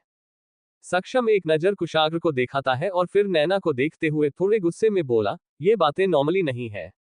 किसी के बारे में आप सब ऐसे बातें नहीं कर सकते, वो भी बिना कुछ जाने। और ये सब बातें करने से पहले एक बार तुम्हें सिया और समर से भी पूछ लेना चाहिए कि जो तुम लोग बातें कर रहे हो और उनके बारे में सोच रहे हो, वो सब सच है भी या नहीं। सक्षम को गुस्से में देख संजय उसके कंधे पर हाथ रखते हुए बोला, यार इसमें इतना गुस्सा होने की क्या बात है? हम तो बस ऐसे ही बात कर रहे थे। अगर तुम्हें पसंद नहीं तो हम नहीं करेंगे। सक्षम कुछ भी आगे बोलता उससे पहले कुशाग्र गुस्से में अपनी मुट्ठी बांधते हुए बोला, जस्ट शट अप, अब सिया और समर के बारे में कोई एक शब्द भी नहीं बोलेगा। इतना बोल कुशाग्र गुस्से से सिया के पास जाने लगता है। वहीं कुशाग्र को गुस्से में देख संजय ने कहा, अब इसे क्या हुआ, हमने कुछ गलत कह दिया क्या? इतना बोल सक्षम की तरफ देखाता है। सक्षम के चेहरे पर परेशानी के भाव साफ दिखाई दे रहे थे। उसे इस वक्त सिया की बहुत फिक्र हो रही थी। कुशाग्र के गुस्से को देखते हुए सक्षम समझ गया था कि अब सिया को कुशाग्र के गुस्से से सिर्फ एक ही इंसान बचा सकता है और वो है राधिका माँ। इसलिए सक्षम जल्दी से अपनी जेब से फोन निकलता है और कुशा को कॉल करता है। सक्षम का कॉल देख कुशा के चेहरे पर बड़ी सी स्माइल आ जाती है और वो कॉल उठाते हुए बोली, क्या हुआ, मेरी याद आ रही है? सक्षम ने कहा, माँ कहाँ है? सक्षम की आवाज में घबराहट के भाव समझ कुशा ने कहा, क्या हुआ, कोई प्रॉब्लम है? सक्षम जल्दी ने कहा, जल्दी से माँ को लेकर पार्टी हॉल में आ जाओ अभी और इसी वक्त। कुशा जैसी कुछ बोलने वाली होती है, सक्षम ने कहा, अभी तुम्हारे किसी भी सवाल के जवाब देने का वक्त मेरे पास नहीं है। जो कहा है, जैसा कहा है, बिल्कुल वैसा करो। कुशा कुछ भी नहीं पूछती है और बोली, ओके, इतना बोल फोन काट देती है और वापस राधिका माँ के पास चली जाती है। यहाँ समर सिया बातें कर रहे थे, तभी सिया बोली, मैं कुशा को कॉल करके आती हूँ। वो अभी तक आए क्यों नहीं? समर ने कहा, ओके जल्दी आना, मैं यही तुम्हारा वेट करता हूँ। सिया हाँ में सर हिला देती है और जैसे ही जाने लगती है तभी एक लड़का अचानक सिया से टकरा जाता है, जिसकी वजह से सिया गिरने ही वाली होती है कि समर उसके हाथ को पकड़ लेता है। सिया पीछे की तरफ झूम जाती है और घबराई नजरों से समर की तरफ देखने लगती है। समर सिया के हाथ को पकड़ अपनी तरफ खींच लेता है, जिससे सिया उसके बेहद करीब खड़ी हो जाती है। सिया घबराकर अपनी आंखें बंद कर लेती है। सिया को घबराए देख समर के चेहरे पर मुस्कान आ जाती है और हल्की सी फूंक उसकी आंखों में मारते हुए बोला, तुम बिल्कुल ठीक हो, घबराने की जरूरत नहीं है, अब अपनी आंखें खोल सकती हो। मेरे होते हुए तुम कभी नहीं गिर सकती। समर की बातों को सुन सिया अपनी आंखें खोलती है और समर को इतनी करीब देख सिया एक कदम पीछे जाती है। ऊंची हील के कारण वो अपना बैलेंस नहीं बनती और फिर गिरने वाली होती है। तभी कोई उसकी कमर को कसकर पकड़ लेता है और बोला, मेरे होते हुए तुम्हें कोई और संभाले, मुझे बिल्कुल भी बर्दाश्त नहीं। उसे आवाज को सुन सिया घबरा जाती है। सिया देखती है, वो कोई और नहीं कुशाग्र था, जो इस वक्त गुस्से से सिया की तरफ देख रहा था। कुशाग कसकर सिया की कमर को पकड़ता है, जिसकी वजह से उसे बहुत दर्द हो रहा था। सिया दर्द की वजह से अपनी आंखें बंद कर लेती है। कुशाग्र सिया को सीधा खड़ा करता है और अपने करीब करता है और गौर से सिया के चेहरे को देखता है। इस वक्त सिया के चेहरे पर डर साफ दिखाई दे रहा था। डर की वजह से वो अपनी आंखें ही नहीं खोल रही थी, जिसे देख कुशाग्र अपनी एक उंगली से उसके चेहरे पर आए बालों को साइड करते हुए बोला, मैंने कहा था ना, मेरे सब्र का इम्तिहान मत लेना, पर आज तुमने मेरे सब्र को खत्म कर दिया। इतना बोल अपनी उंगलियों से सिया के चेहरे को दावा देता है और गुस्से से दांत पीसते हुए बोला, तुम्हारी हिम्मत कैसे हुई किसी और को खुद को छूने देने की? मैं एक पल के लिए किसी की नजरें भी तुम पर बर्दाश्त नहीं कर सकता, और तुमने उसे खुद को छूने कैसे दिया? इतना बोल सिया को देखने लगता है। सिया बहुत ज्यादा डर चुकी थी। सिया के होठ डर की वजह से कांप रहे थे। वो अपनी आंखें बहुत ही ज्यादा कसकर बंद किए हुए थी, जैसे वो उन्हें कभी खोलेगी ही नहीं। वहीं कुशाग्र की इस बड़ी हरकत को देख समर गुस्से में अपनी मुट्ठी बांध देता है और जैसे ही कुछ बोलने वाला होता है तभी कुशाग्र अपनी तेज आवाज में सिया को देखते हुए बोला, आंखें खोलो सिया और मुझे देखकर जवाब दो।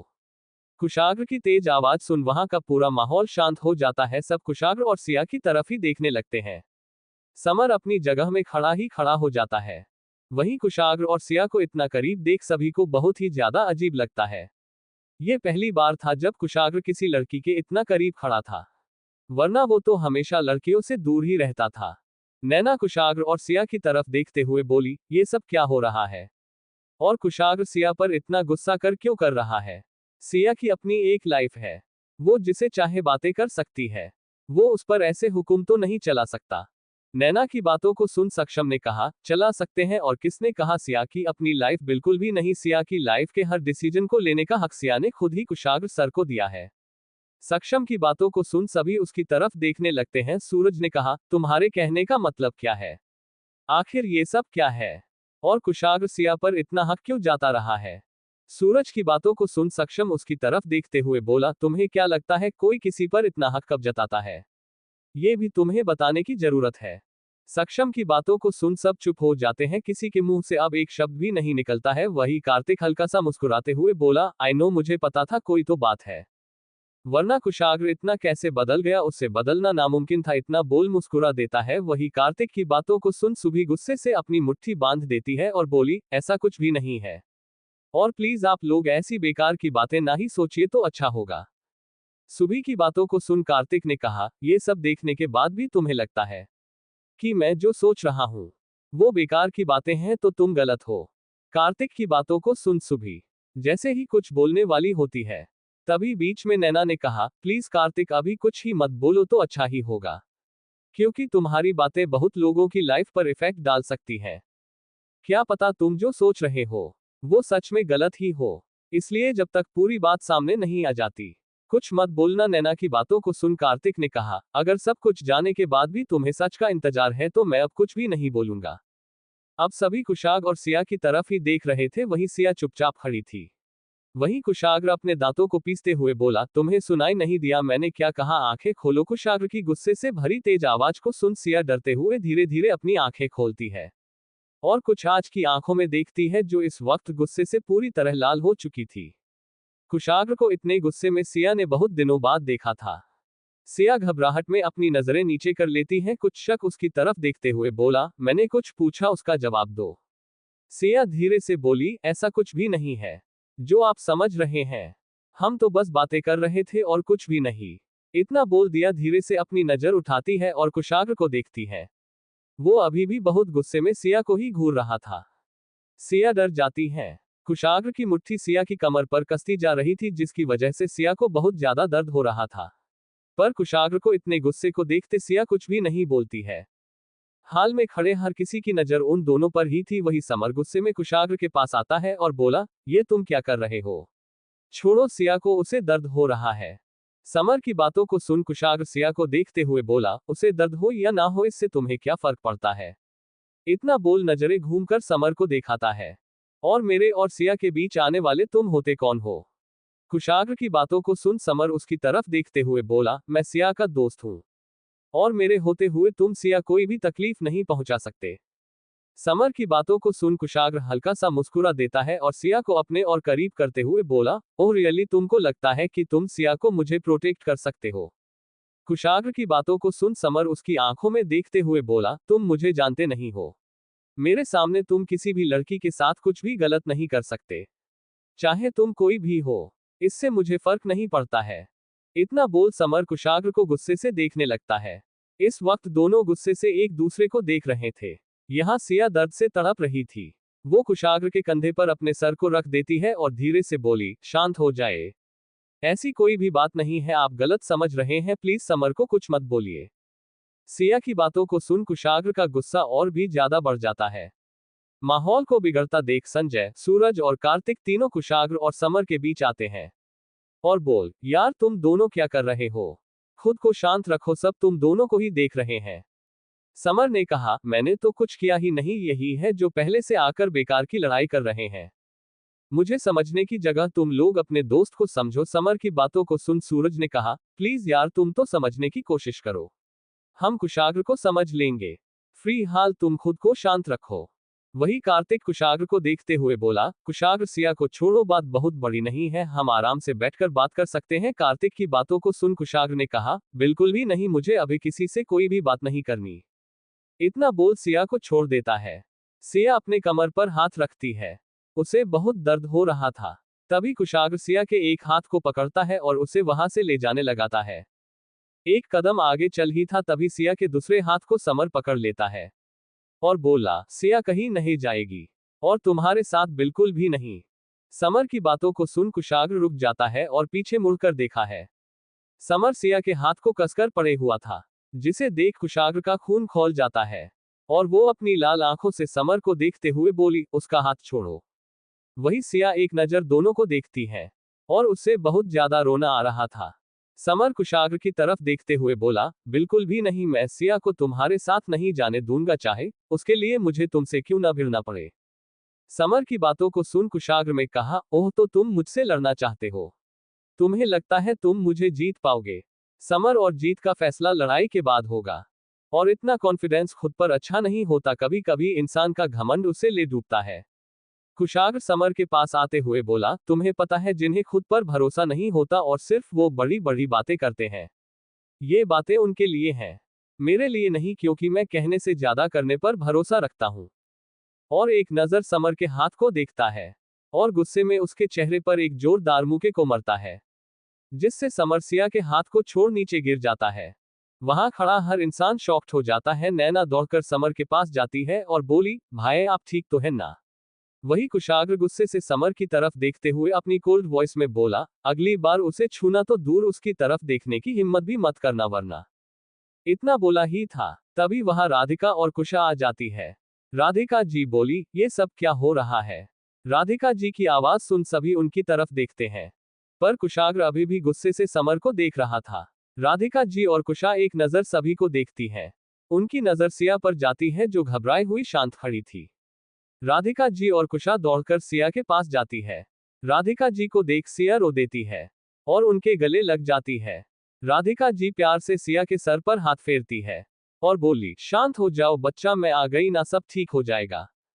तभी नैना गुस्से में खड़ी होती है और एक नजर सिया को देखती है और फिर कुशाग्र की तरफ देखते हुए बोली, कुशाग्र मेरे भैया और सिया बहुत पुराने दोस्त हैं। अगर उन दोनों ने थोड़ी बातें कर भी ली तो इसमें क्या गलत है। और तुम सिया के लिए इतना ज्यादा ओवर पॉजिटिव क्यों हो रहे हो। आखिर सिया तुम्हारी है कौन। कुशाग्र नैना की आंखों में देखते हुए बोला, वाइफ है मेरी, और कोई मेरी वाइफ को छुए मुझे बिल्कुल भी पसंद नहीं है। कुशाग्र की बातों को सुन सभी के पैरों तले जमीन खिसक जाती है। वहीं समर अपने पैरों में खड़ा हो जाता है और कुशाग्र के पास आते हुए बोला, क्या कहा तुमने।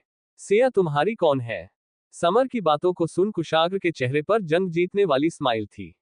वो सिया के हाथ को पकड़ अपने पास करता है और बोला, दैट माई वाइफ सिया कुशाग्र सिंह राठौर। कुशाग्र के ऐसा करने से राधिका जी गुस्से से कुशाग्र को देखती है। वहीं समर सिया की तरफ दिखाता है जो अपनी नजरें नीचे की हुई खड़ी थी, उसकी आंखों से लगातार आंसू बह रहे थे। समर सिया की तरफ देखते हैं, बोला, बताओ सिया, कुशाग्र जो भी बोल रहा है वो सब सही है? कुशाग्र समर के सीने में हाथ रख उसे सिया से दूर करते हुए बोला, दूर रहकर बात करो, और तुम्हें सिया से कुछ भी पूछने की जरूरत नहीं है।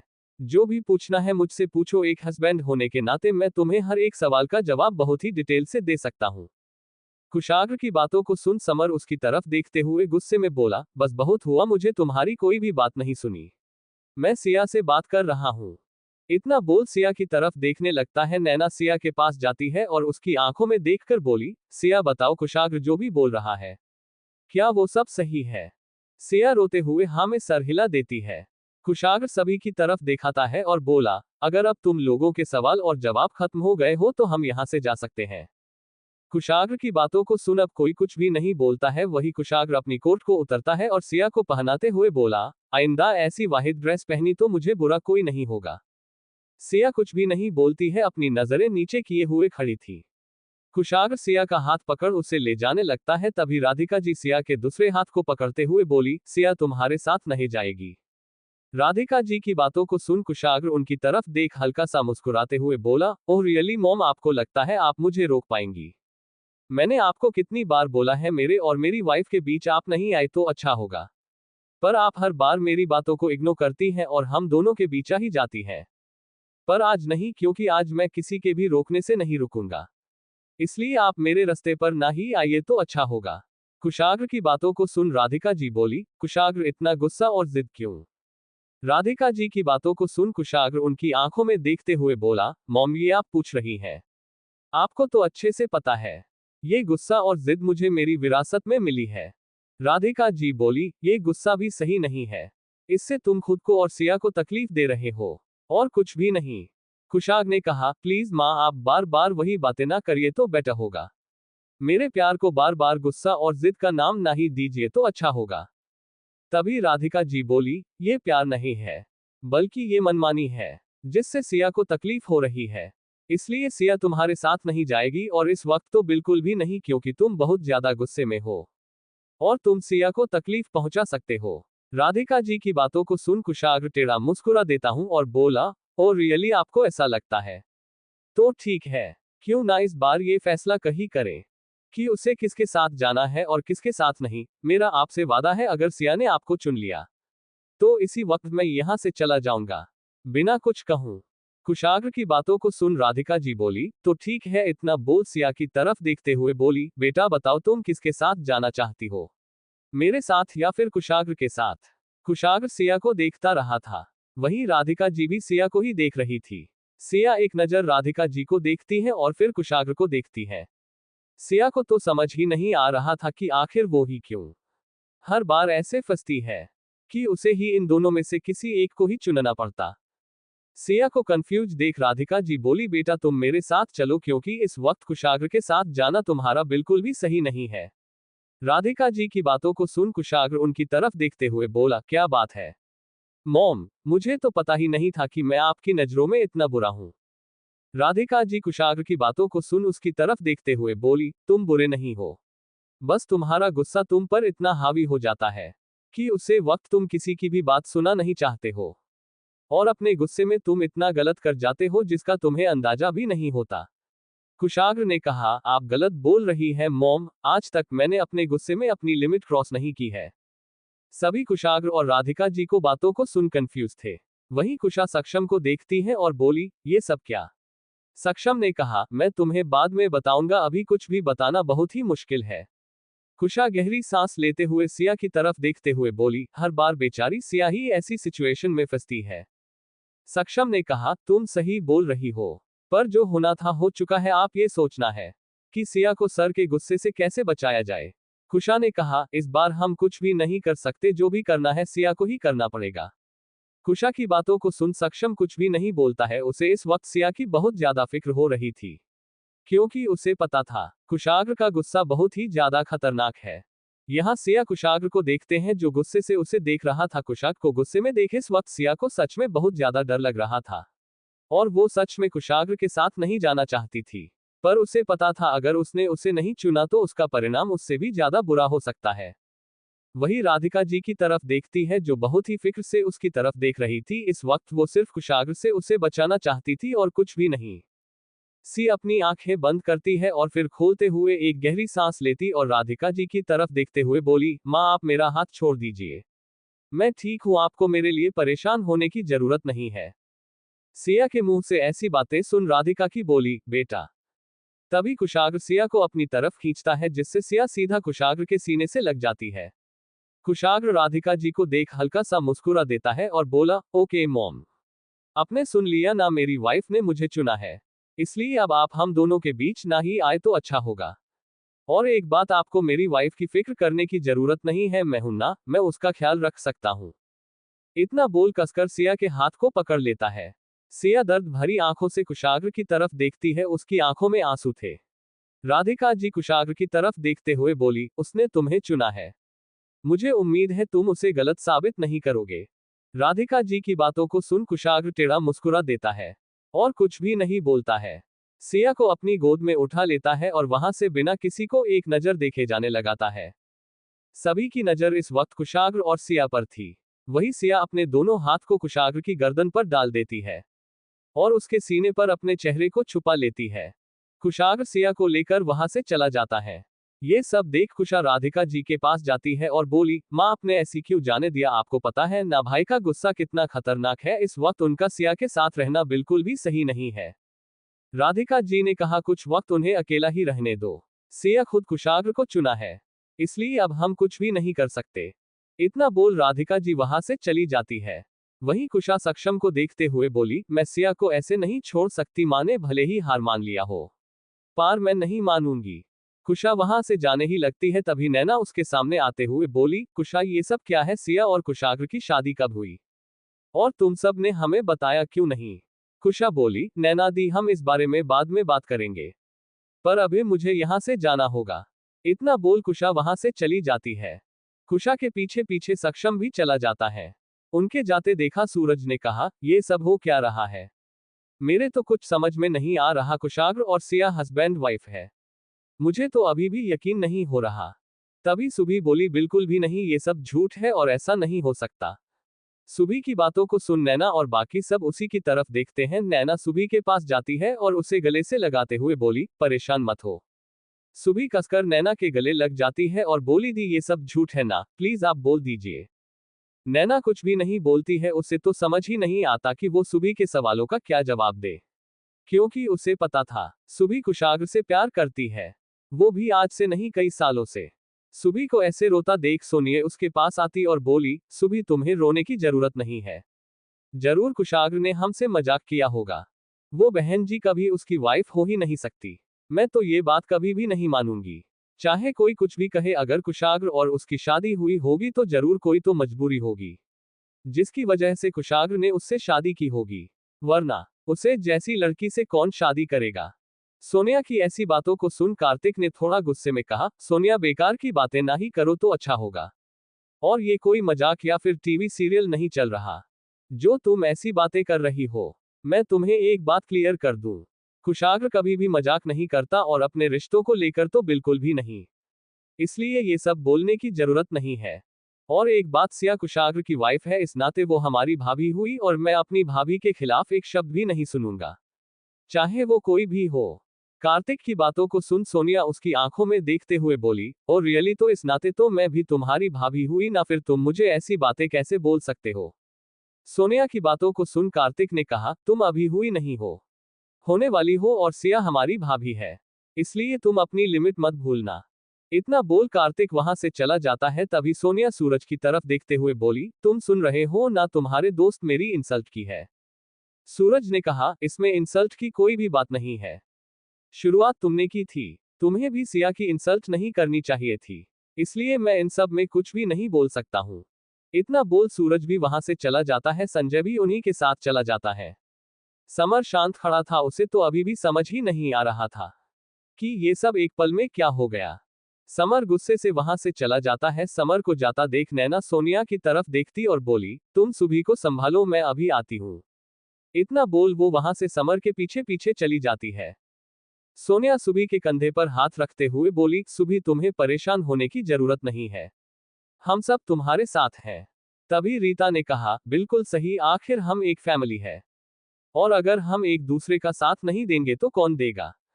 रीता और सोनिया की बातों को सुन सभी रोने लगती है और बोली, मुझे लगा था कि इतने सालों बाद अगर मैं कुशाग्र की लाइफ में वापस आऊंगी तो वो मुझे जरूर एक्सेप्ट कर लेंगे, पर सब कुछ बिगड़ गया, मैं लेट हो गई वापस आने में। सोनिया ने कहा, कोई बात नहीं सुभी, अभी पूरी बात हमें पता नहीं चली है, सिर्फ कुछ बातें ही है जो सामने आई है, एक बार पूरी बात सुन लो उसके बाद कुछ भी सोचना। और वैसे भी तुमने कुशाग को देखा है ना, वह कितना अलग है और सिया कितनी अलग है, तुम्हें लगता है वो दोनों कभी एक दूसरे से प्यार कर पाएंगे? मुझे तो लगता है कुशाग्र ने अपनी माँ के कहने पर मजबूरी में सिया से शादी की होगी, क्योंकि सिया उसकी टाइप की बिल्कुल भी नहीं है। तुम्हें पता नहीं है, मैं ऐसी लड़कियों को बहुत अच्छे से जानती हूँ जो सबसे पहले लड़के की मॉम को अपनी मीठी मीठी बातों से फंसती है और फिर उन्हें पर इतना प्रेशर डालती है कि वो उनकी शादी अपने ही बेटे से कर देती है। पर तुम परेशान मत हो, हम हैं ना, हमारे रहते कभी भी तुमसे तुम्हारा प्यार दूर नहीं जाएगा। हम पूरी कोशिश करेंगे ताकि कुशाग्र तुम्हारे पास वापस आ सके। तुमने आज देखा है कुशाग्र की आंखों में कितना गुस्सा था, मुझे तो नहीं लगता कि वो सिया से रत्ती भर भी प्यार करता है। अगर उसे सिया से प्यार होता तो उसे इतना गुस्सा कभी नहीं आता। बात इतनी बड़ी भी नहीं थी जितना कुशाग्र ने सिया पर गुस्सा किया। तुमने कभी देखा है आज तक अपने भाइयों को कभी हम पर गुस्सा होते? हम भी तो कई लड़कों से बात करते हैं, पार्टियों में जाते हैं, पर मजाल है आज तक कभी नहीं सूरज और संजय ने हम पर एक भी उंगली उठाई हो। पर सिया ने थोड़ा सा समर से हंसकर बात क्या कर ली। कुशाग्र का गुस्सा तो सातवें आसमान में पहुंच गया था। मुझे तो लगता है कुशाग्र खुद सिया से पीछा छुड़ाना चाहता है, इसलिए तो उस पर इतना गुस्सा कर रहा था। सोनिया की बातों को सुन सुभी अपने आंसू को पोंछती है और बोली, आप सही बोल रही हैं, मुझे भी ऐसा ही लगता है, वरना इतनी छोटी बात पर कौन गुस्सा करता है। इतना बोल सुभी हल्का सा मुस्कुरा देती है और बोली, मैं किसी भी हालत में कुशाग्र को खुद से दूर नहीं जाने दूंगी, चाहे उसके लिए मुझे कुछ भी करना पड़े। और रही बसी है कि उसने गलती की है हमारे बीच जाकर, अब उसे हटाना ही होगा। इतना बोल सुभी गुस्से से अपनी मुट्ठी बांध लेती है। सुभी की बातों को सुन रीता ने कहा, तुमने सही कहा, अगर तुम किसी से प्यार करती हो तो उसे पाने की पूरी कोशिश करनी चाहिए, वरना पूरी लाइफ अफसोस रहेगा कोशिश न करने का। सुभी ने कहा, आपने सही कहा, मैं अपने प्यार को कभी एक तरफा नहीं होने दूंगी, और मैं बिना कोशिश करे हार तो बिल्कुल भी नहीं मानने वाली। सोनिया ने कहा, और इन सब में हम तुम्हारी पूरी मदद करेंगे। इतना बोल तीनों मुस्कुरा देती हैं। दूसरी तरफ समर गुस्से में जा ही रहा था, तभी नैना उसके पास आ जाती है और बोली, भाई आप कहाँ जा रहे हैं इतनी रात में? समर ने कहा, मैं कुशाग्र के पास जा रहा हूँ, मुझे उससे बात करनी है। नैना उसके सामने आते हुए बोली, आपको क्या बात करनी है कुशाग्र से, और आप इस वक्त इतने गुस्से में क्यों है भाई, मुझे आपके गुस्से की वजह जाननी है।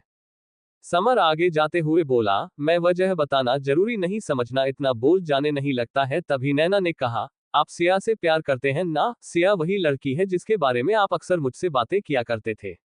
नैना की बातें सुन समर के कदम वहीं रुक जाते हैं और वो पीछे मुड़कर नैना की तरफ देखते हुए बोला, तुम ये क्या बोल रही हो?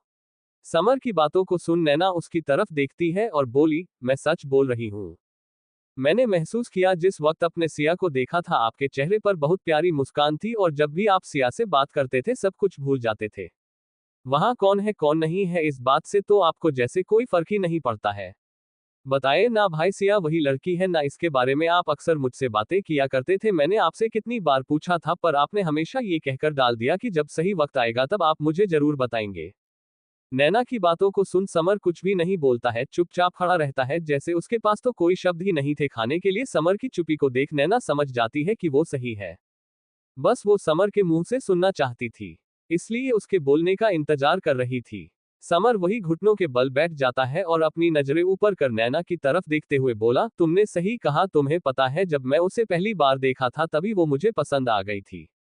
इतने लोगों को भीड़ में वो अकेली थी जिसने गलत का साथ दिया था। उसकी बहादुरी और हिम्मत को देख मुझे उससे प्यार हो गया था नैना। पर वो बहुत छोटी थी, मासूम सी थी, इसलिए मैंने खुद को रोक लिया और उसके साथ एक दोस्त की तरह रहने लगा। धीरे धीरे उसके बारे में मैं सब जानने लगा और वो मुझे और भी ज्यादा पसंद आने लगी। खुद की फीलिंग को मैं रोक ही नहीं पा रहा था, और उसके साथ रहकर अपने प्यार को छुपाना मेरे लिए बहुत मुश्किल होता जा रहा था। इसलिए मैंने खुद अपना ट्रांसफर करवा दिया, ताकि कुछ वक्त के लिए मैं उससे दूर रहकर उसके बड़े होने का इंतजार कर रहा था। तुम्हें पता है, जिस दिन मुझे वहां से निकलना था, मैं सिया से मिलने गया था। मैंने सिया का बहुत इंतजार किया, पर उससे मिल नहीं सका। मैं उससे बताना चाहता था कि मैं उससे बहुत प्यार करता हूं और मैं उसका इंतजार करूंगा। और मैं उससे मिलने कई बार उसके गांव गया था, पर वो नहीं मिली, और मैंने कई लोगों से पूछा भी, पर किसी ने उसके बारे में मुझे कुछ भी नहीं बताया। मैं उसे हर जगह ढूंढ रहा था, पर आज वो मिली तो किसी और की हो चुकी है। इतना बोल समर की आंखों से आंसू बह जाते हैं। नैना उसे लगा लेती है। नैना को तो समझ ही नहीं आ रहा था कि वो समर को कैसे समझाए। उसके पास समर को समझने के लिए कोई शब्द ही नहीं थी, इसलिए वो चुप रहना ही बेहतर समझती है, क्योंकि अभी उसके द्वारा बोले गए कोई भी शब्द समर को पसंद नहीं आएंगे, बल्कि उसे और भी ज्यादा तकलीफ देंगे। इसलिए वह चुप रहना ही बेहतर समझती है। यहाँ दूसरी तरफ कुशाग्र सिया को अपने कमरे में लाता है और वहां से बाथरूम में ले जाकर खड़ा कर देता है और सवार ऑन कर देता है। सावर का ठंडा पानी सिया के शरीर पर पड़ता है, जिसकी वजह से वो सहम जाती है। रोने की वजह से उसकी आंखें लाल हो गई थी। कुशाग्र सिया के चेहरे को पकड़ अपने समाने कर उसकी आंखों में देखते हुए बोला, जब तक मैं नहीं बोलूं यहां से हटाना मत। इतना बोल सिया के चेहरे को छोड़ कुशाग्र बिना सिया को एक नजर देखे वहां से कमरे में आ जाता है। सिया वही खड़ी रोती रहती है। कुशाग्र कमरे में आता है और समर का सिया के गालों का छूना, हंस हंस कर बातें करना याद कर गुस्से से तिलमिला जाता है और वहां रखे कांच की टेबल पर गुस्से से एक मुक्का मारता है, जिसकी वजह से टेबल टूट जाती है और कुशाग्र के हाथ से खून बहने लगता है। टेबल की टूटने की आवाज सिया के कानों तक जाती है, जिसे सुन वो सहन जाती है और दौड़ते हुए बाथरूम से बाहर आ जाती है। सिया समाने के नजरे को देख शॉक्ड हो जाती है। कुशाग्र के हाथों से लगातार खून बह रहा था, कांच की टेबल टूटकर बिखर गई थी। ये सब देख सिया दौड़ते हुए कुशाग्र के पास आने लगती है, पर नीचे कांच के टुकड़े पड़े हुए थे, जिन पर सिया का ध्यान भी नहीं जाता है कि जैसे ही आगे बढ़ाने वाली होती है, कुशाग्र उसकी कमर को पकड़ उसे उठा लेता है और गुस्से से उसकी तरफ देखते हुए बोला, मैंने कहा था ना बाहर मत आना। तुम्हें मेरी बातें एक बार में समझ नहीं आती। कुशाग्र को गुस्से में देख सिया अपनी नजर नीचे कर लेती है और धीरे से बोली, आपको चोट लगी है। कुशाग्र उसे घूरते हुए बोला, इस चोट की वजह तुम हो और अब तुम्हें मेरी फिक्र हो रही है। उसे वक्त ये फिक्र कहाँ गई थी जब उसे समर से हंस हंस कर बातें कर रही थी, तब तुम्हें मेरा ख्याल नहीं आया। कुशाग्र की बातों को सुन सिया अपनी नजर उतरती है और उसकी तरफ देखते हुए बोली, हम अच्छे दोस्त थे, बस इसलिए थोड़ा सा बातें कर रहे थे और कुछ भी नहीं। आप ही गलत समझ रहे हैं। समर जी बुरे नहीं है, बल्कि वो तो बहुत अच्छे हैं। सिया की बातों को सुन कुशाग्र गुस्से में बोला, बस अब एक शब्द भी नहीं। अगर अब तुमने एक शब्द भी उसके लिए बोला तो मुझसे बुरा कोई नहीं होगा। इतना बोल कुशाग्र सिया को बेड पर बैठा देता है। सिया कुशाग्र के हाथ को पकड़ लेती है और बोली, आपको बहुत चोट लगी है, खून भी बहुत निकल रहा है। सिया की बातों को सुन कुशाग्र अपने हाथ को अपनी तरफ खींचते हुए बोला, ओ तुम्हें मेरे दर्द को देखकर तकलीफ हो रही है, तो क्यों ना तुम्हें भी वही तकलीफ दूं जो तुमने मुझे दी है। तब तुम्हें पता चलेगा कि मैं क्या महसूस कर रहा हूं। इतना बोल कुशाग्र एक कांच के टुकड़े को अपने हाथ में लेता है और कसकर दबा देता है। कुशाग्र के ऐसा करने से सिया दर्द से तड़प जाती है और उसकी तरफ बढ़ने लगती है। तभी कुशाग्र अपने एक हाथ को सामने करते हुए बोला, वहीं रुक जाओ वरना। कुशाग्र की बातों को सुन सिया वहीं रुक जाती है और कुशाग्र की तरफ देखते हुए बोली, प्लीज ऐसा मत करिए, आपको दर्द हो रहा है। सिया की आंखों में अपने लिए दर्द को देख कुशाग्र के चेहरे पर हल्की सी मुस्कान आ जाती है और वो बोला, ओह तो मुझे दर्द को देखकर तुम्हें मेरी फिक्र होती है। इस फिक्र और दर्द को देखने के लिए ही तो देखने के लिए तो मैं बेकरार था। तो क्यों ना आज अपने हर दर्द का हिसाब तुमसे ले लूं। अगली बार तुम मुझे तकलीफ देने से पहले इस मंजर को याद कर लोगी तो मुझे उम्मीद है तुम मुझे तकलीफ नहीं दोगी। इतना बोल और कसकर कांच के टुकड़े को पकड़ लेता है। कुशाग्र की कस्ती मुट्ठी को देख सिया जोर जोर से रोने लगती है और बोली, प्लीज ऐसा मत करिए, आप जो बोलेंगे जैसा बोलेंगे मैं वही करूंगी, बस आप ऐसा मत करिए। सिया को ऐसे खुद के लिए तड़पता और रोता और तड़पता देख कुशाग्र ने कहा, यू आर रॉन्ग वाइफी, तुम्हें क्या लगाता है इतना कुछ होने के बाद मैं तुम्हें कुछ भी बोलूंगा? बिल्कुल भी नहीं, क्योंकि मुझे पता है मेरे बोलने और ना बोलने से तुम मेरी बात फिर भूल जाओगी। इसलिए अब मुझे बोलकर खुद की एनर्जी वेस्ट नहीं करनी। अब तो मेरी डिसाइड करो तो मैं आगे क्या करना है, तुम्हें उसे समर से अपनी दोस्ती बरकरार रखनी है या फिर मुझे तकलीफ में देखना है। इतना बोल कुशाग्र हल्का सा मुस्कुरा देता है। सिया कुशाग्र को देखते हुए बोली, प्लीज रुक जाए। कुशाग्र सिया की कोई भी बात नहीं सुनता है। तभी सिया बेड से उतरने लगती है। तभी कुशाग्र आगे आकर एक हाथ से उसकी कमर को पकड़ उठा लेता है, जिसकी वजह से सिया के पैर जमीन पर नहीं पड़ते हैं। कुशाग्र सिया की आंखों में देखते हुए बोला, सोचना भी मत खुद को तकलीफ देने की, वरना तुम मेरा रूप देखोगी, जिसे देख तुम्हारी रूह भी कांप जाएगी। कुशाग्र की बातों को सुन सिया गुस्से में उसकी आंखों में देखते हुए बोली, आप मुझे बार बार धमकी नहीं दे सकते हैं। और मैं आपसे कितनी बार कहा है, मुझे आपसे डर नहीं लगता, इसलिए मुझे डरने की कोशिश भी मत करिए। इतना बोल कुशाग्र के पैरों के ऊपर अपने पैरों को रख खड़ी हो जाती है और कुशाग्र के हाथ को पकड़ उसकी मुट्ठी को खोलने की कोशिश करने लगती है। पर कुशाग्र और अपनी मुट्ठी को कसता जाता है। सिया बहुत कोशिश करती है मुट्ठी खोलने की, पर वो खोल ही नहीं पाती। कुशाग्र बहुत ही गौर से सिया के चेहरे को देख रहा था। सिया नजरें उठाकर कुशाग्र को देखते हुए रो रही थी और बोली, आप बिल्कुल भी सही नहीं कर रहे, ये गलत है। कुशाग्र सिया की आंखों में देखते हो बोला, तुमने ये सब करने के लिए मुझे मजबूर किया है। सिया ने कहा, आप मुट्ठी नहीं खोलेंगे। कुशाग्र ने कहा, बिल्कुल भी नहीं। सिया कुशाग्र के हाथ को खुद की कमर से हटा देती है और पीछे की तरफ गिराने लगती है। नीचे कांच ही कांच के टुकड़े थे। ये सब देख कुशाग्र अपने दोनों हाथ को सिया को पकड़ने के लिए आगे की तरफ आता है और अब उसके हाथ की मुट्ठी खुल जाती है। कुशाग्र दोनों हाथ से सिया की कमर को पकड़ उसे गोद में उठा लेता है और दूसरे साइड ले जाते हुए गुस्से में बोला, तुम्हारा दिमाग खराब है, अगर तुम कांच पर गिर जाती तो पता है क्या होता। इतना बोल सिया को अपनी गोद से उतर देता है। सिया कुशाग्र के हाथ को पकड़ती है और देखती है घाव काफी गहरा हो चुका था। खून लगातार हथेली से बह रहा था, जिसे देख सिया की आंखों से आंसू बहने लगते हैं। आंसू की कुछ बूंद कुशाग्र के हाथों पर गिरती है, जिसे कुशाग्र सिया को देख अपने हाथ को पीछे की तरफ खींच लेता है और बोला, मुझे पता है ये सिर्फ कुछ पल की तकलीफ है तुम्हारी, उसके बाद तुम फिर सब कुछ भूल जाओगी। कुशाग्र की बातों को सुन सिया उसकी तरफ देखते हुए बोली, आपको सिर्फ मेरी ही गलतियां क्यों दिखती हैं? अपनी गलतियों क्यों नहीं दिखती है? जरूरी नहीं हर बार मेरी ही गलती हो, कभी कभी आप भी बहुत गलतियां करते हैं, पर मैं हर बार उन गलतियों को अनदेखा कर देती हूँ। जानते हैं क्यों? क्योंकि मुझे लगता है कि शायद अनदेखा करने से सब कुछ ठीक हो जाएगा। पर ऐसा नहीं हुआ, बल्कि हर गलती को अनदेखा करने से आपको लगता है कि जैसे आपने कभी कोई गलती की ही नहीं।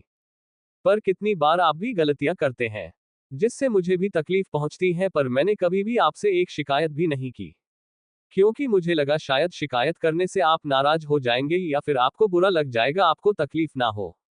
इसलिए मैं हर बार चुप हो जाती हूं, पर अब नहीं, इस बार अपने हद ही पार कर दी है, खुद को ही तकलीफ पहुंचाकर। और आपकी ये गलती मैं बिल्कुल भी बर्दाश्त नहीं करूंगी। जब तक बात मुझ तक थी मुझे कोई भी प्रॉब्लम नहीं थी, पर आप बात आप पर आई है, इसलिए मुझे बोलना पड़ रहा है। मेरे चुप रहने को आप मेरी कमजोरी नहीं समझ सकते और हर बार अपनी मनमानी करके खुद को तकलीफ नहीं पहुंचा सकते।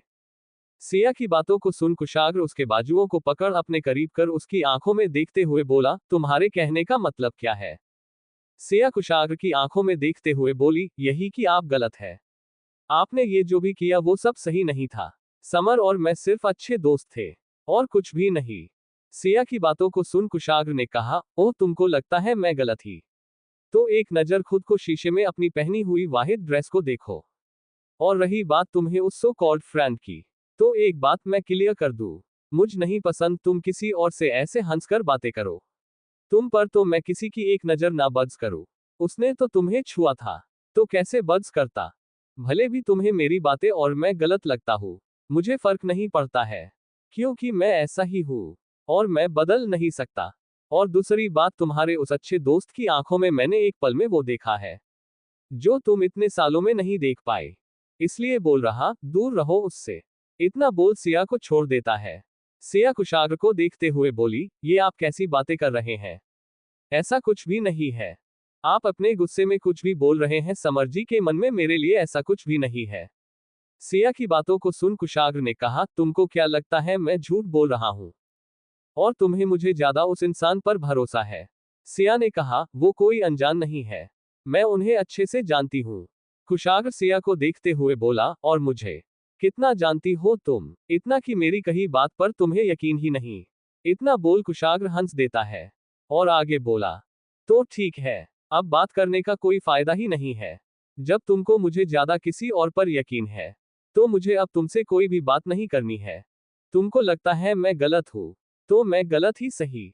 मुझे ना कोई सफाई देनी है और ना ही तुमसे कोई बात करनी है। इतना बोल कुशाग्र वहां से बाहर की तरफ जाने लगता है। यहाँ दूसरी तरफ कार्तिक, संजय और सूरज हॉल में बैठे कुशाग्र के नीचे आने का वेट कर रहे थे। वही कुशा और सक्षम कुशाग्र के कमरे के बाहर इधर से उधर घूम रहे थे। सूरज संजय को देखते हुए बोला, भाई मुझे लगता है हमें ऊपर चलना चाहिए, यहाँ ऐसे बैठने से कुछ भी नहीं होने वाला है। संजय ने कहा, तुम बोल तो सही रहे हो, पर तुमको पता है ना कुशाग्र को हमारा बीच में बोलना बिल्कुल भी पसंद नहीं आएगा, इसलिए हमें थोड़ी देर और वेट करना चाहिए। कार्तिक ने कहा, संजय ठीक बोल रहा, थोड़ी देर हम यही वेट करते हैं, अगर फिर भी कुशाग्र नहीं आया तो हम ऊपर चलेंगे। तीनों वही थे। तभी वहां सुबी, सोनिया और रीता भी आ जाती है। सुबी संजय के पास आती है और बोली, भाई कुशाग्र कैसे है? आप लोगों ने उनसे कोई बात की? संजय, अभी नहीं। सुबी, तो आप सब यहाँ क्यों हैं, चलिए ऊपर चलते हैं। इतना बोल जाने लगती है। तभी सूरज सुबी का हाथ पकड़ लेता है और बोला, सुबी एक मिनट, मुझे तुमसे कुछ बात करनी है जो इम्पोर्टेंट है। सूरज की बातों को सुन सुबी उसकी तरफ देखते हुए बोली, जी भाई बोलिए। सूरज सुबी की आंखों में देखते हुए बोला, मुझे बातें घुमाकर बोलना बिल्कुल भी पसंद नहीं, इसलिए मैं डायरेक्ट पूछता हूं, तुम कुशाग्र को पसंद करती हो? सूरज की बातों को सुन सुबी घबरा जाती है और अपनी कांपती आवाज में बोली, भाई आप ये क्या बोल रहे हैं? सूरज सख्त लहजे में बोला, वही जो मुझे पता चला है। तुम सच बताओ, हम तुम्हें कुछ भी नहीं कहेंगे। सूरज की बातों को सुन सुबी कार्तिक और संजय को देखती, जो उसके बोलने का वेट कर रहे थे। सुबी एक गहरी सांस लेती है और बोली, बिल्कुल भी नहीं भाई, मैं कुशाग्र को सिर्फ अपना अच्छा दोस्त मानती हूँ और कुछ भी नहीं। सुबी की बातों को सुन तीनों को सुकून मिलता है। क्यों वो नहीं चाहते थे कि इतनी छोटी उम्र में सुबी ये सब बर्दाश्त करे। सूरज सुबी की आंखों में देखते हुए बोला, तुम सच बोल रही हो ना? सुबी मुस्कुराते हुए सूरज के गले लग जाती है और बोली, भाई आपको पता है ना मैं कैसी हूँ। मैं छोटी सी छोटी बात आप दोनों को बता देती हूँ, तो इतनी बड़ी बात कैसे छुपा सकती हूँ?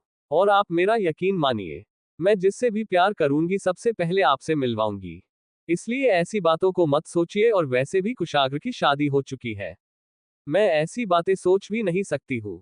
और प्लीज आप भी अब मत बोलिएगा, अगर कुशाग्र ने सुन लिया तो उनको बुरा लग सकता है। सुबी की ऐसी बातों को सुन संजय मुस्कुरा देता है और सुबी के सर पर हाथ रखते हुए बोला, मुझे तुम पर गर्व है, तुम मेरी बहन हो, तुम्हारी कही हर बात पर मुझे यकीन है। वही सूरज ने कहा, तुम्हारी बातों को सुन मुझे अच्छा लग रहा है। तुम्हें पता है, मुझे तुम्हारी फिक्र हो रही थी, पर अब मैं खुश हूँ। सुबी मुस्कुरा देती है और बोली, भाई मैं बड़ी हो गई हो, आप मेरे लिए परेशान मत होए, मैं सब कुछ अच्छे से संभाल सकती हूँ। संजय ने कहा, हाँ क्यों नहीं। तीनों बातें कर ही रहे थे, तभी कुशाग्र सीढ़ियों से नीचे आता है।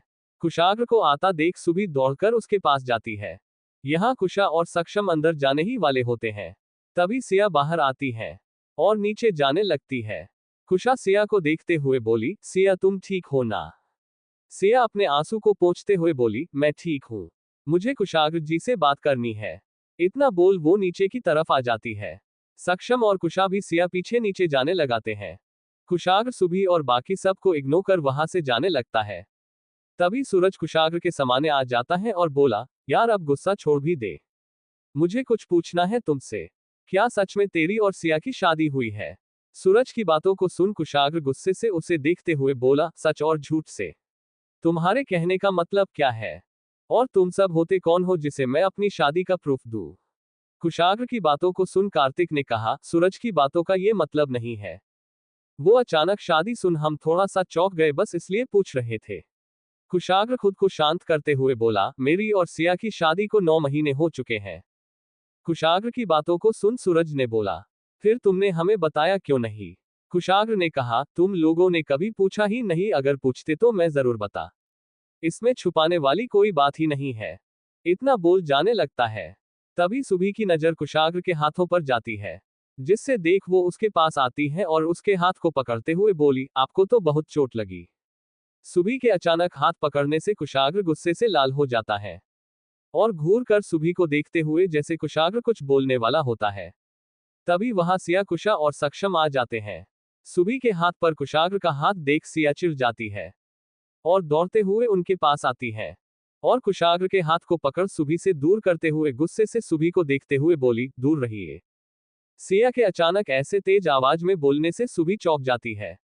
सुबी को नॉर्मल कर बोली, सिया मैं सिर्फ चोट देख रही थी। सिया सुबी को थोड़ा गुस्से से देखती है और बोली, आपको फिक्र करने की जरूरत नहीं है।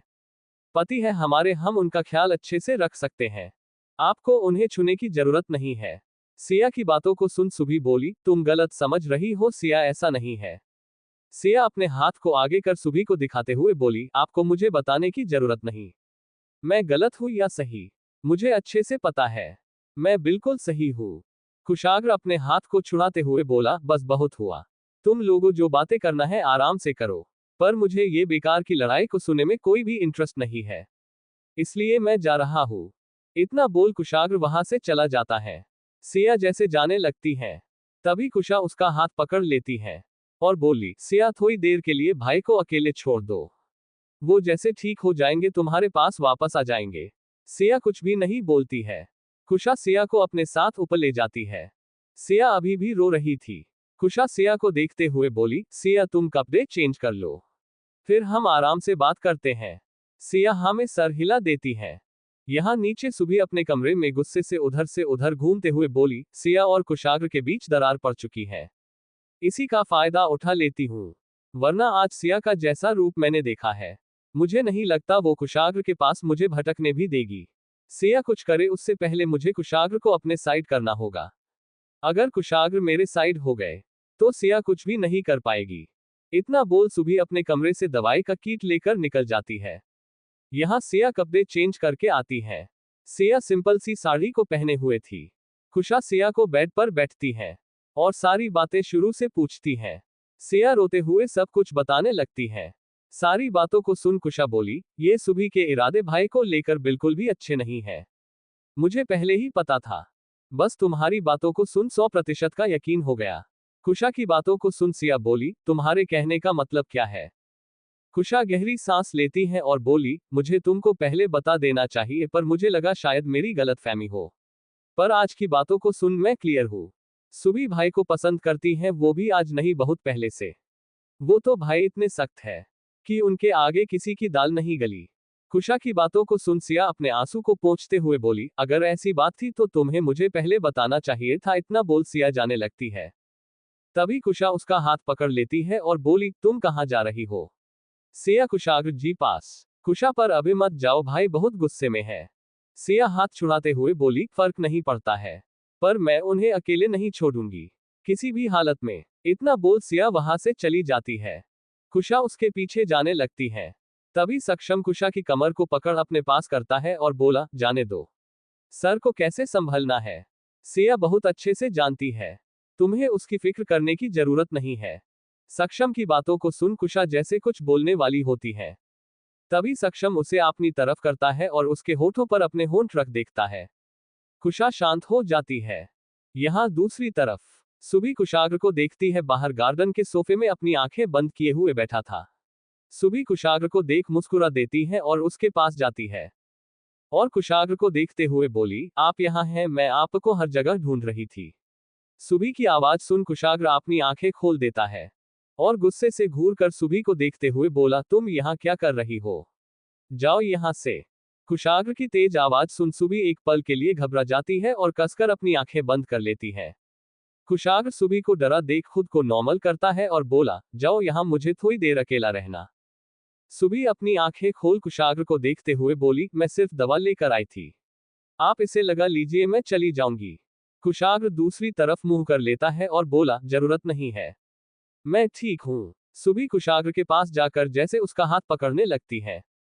कुशाग्र 2 कदम दूर हो जाता है और बोला, क्या कर रही हो? तुम दूर रहो। सुबी बोली, दवा लगाने के लिए हाथ पकड़ रही थी।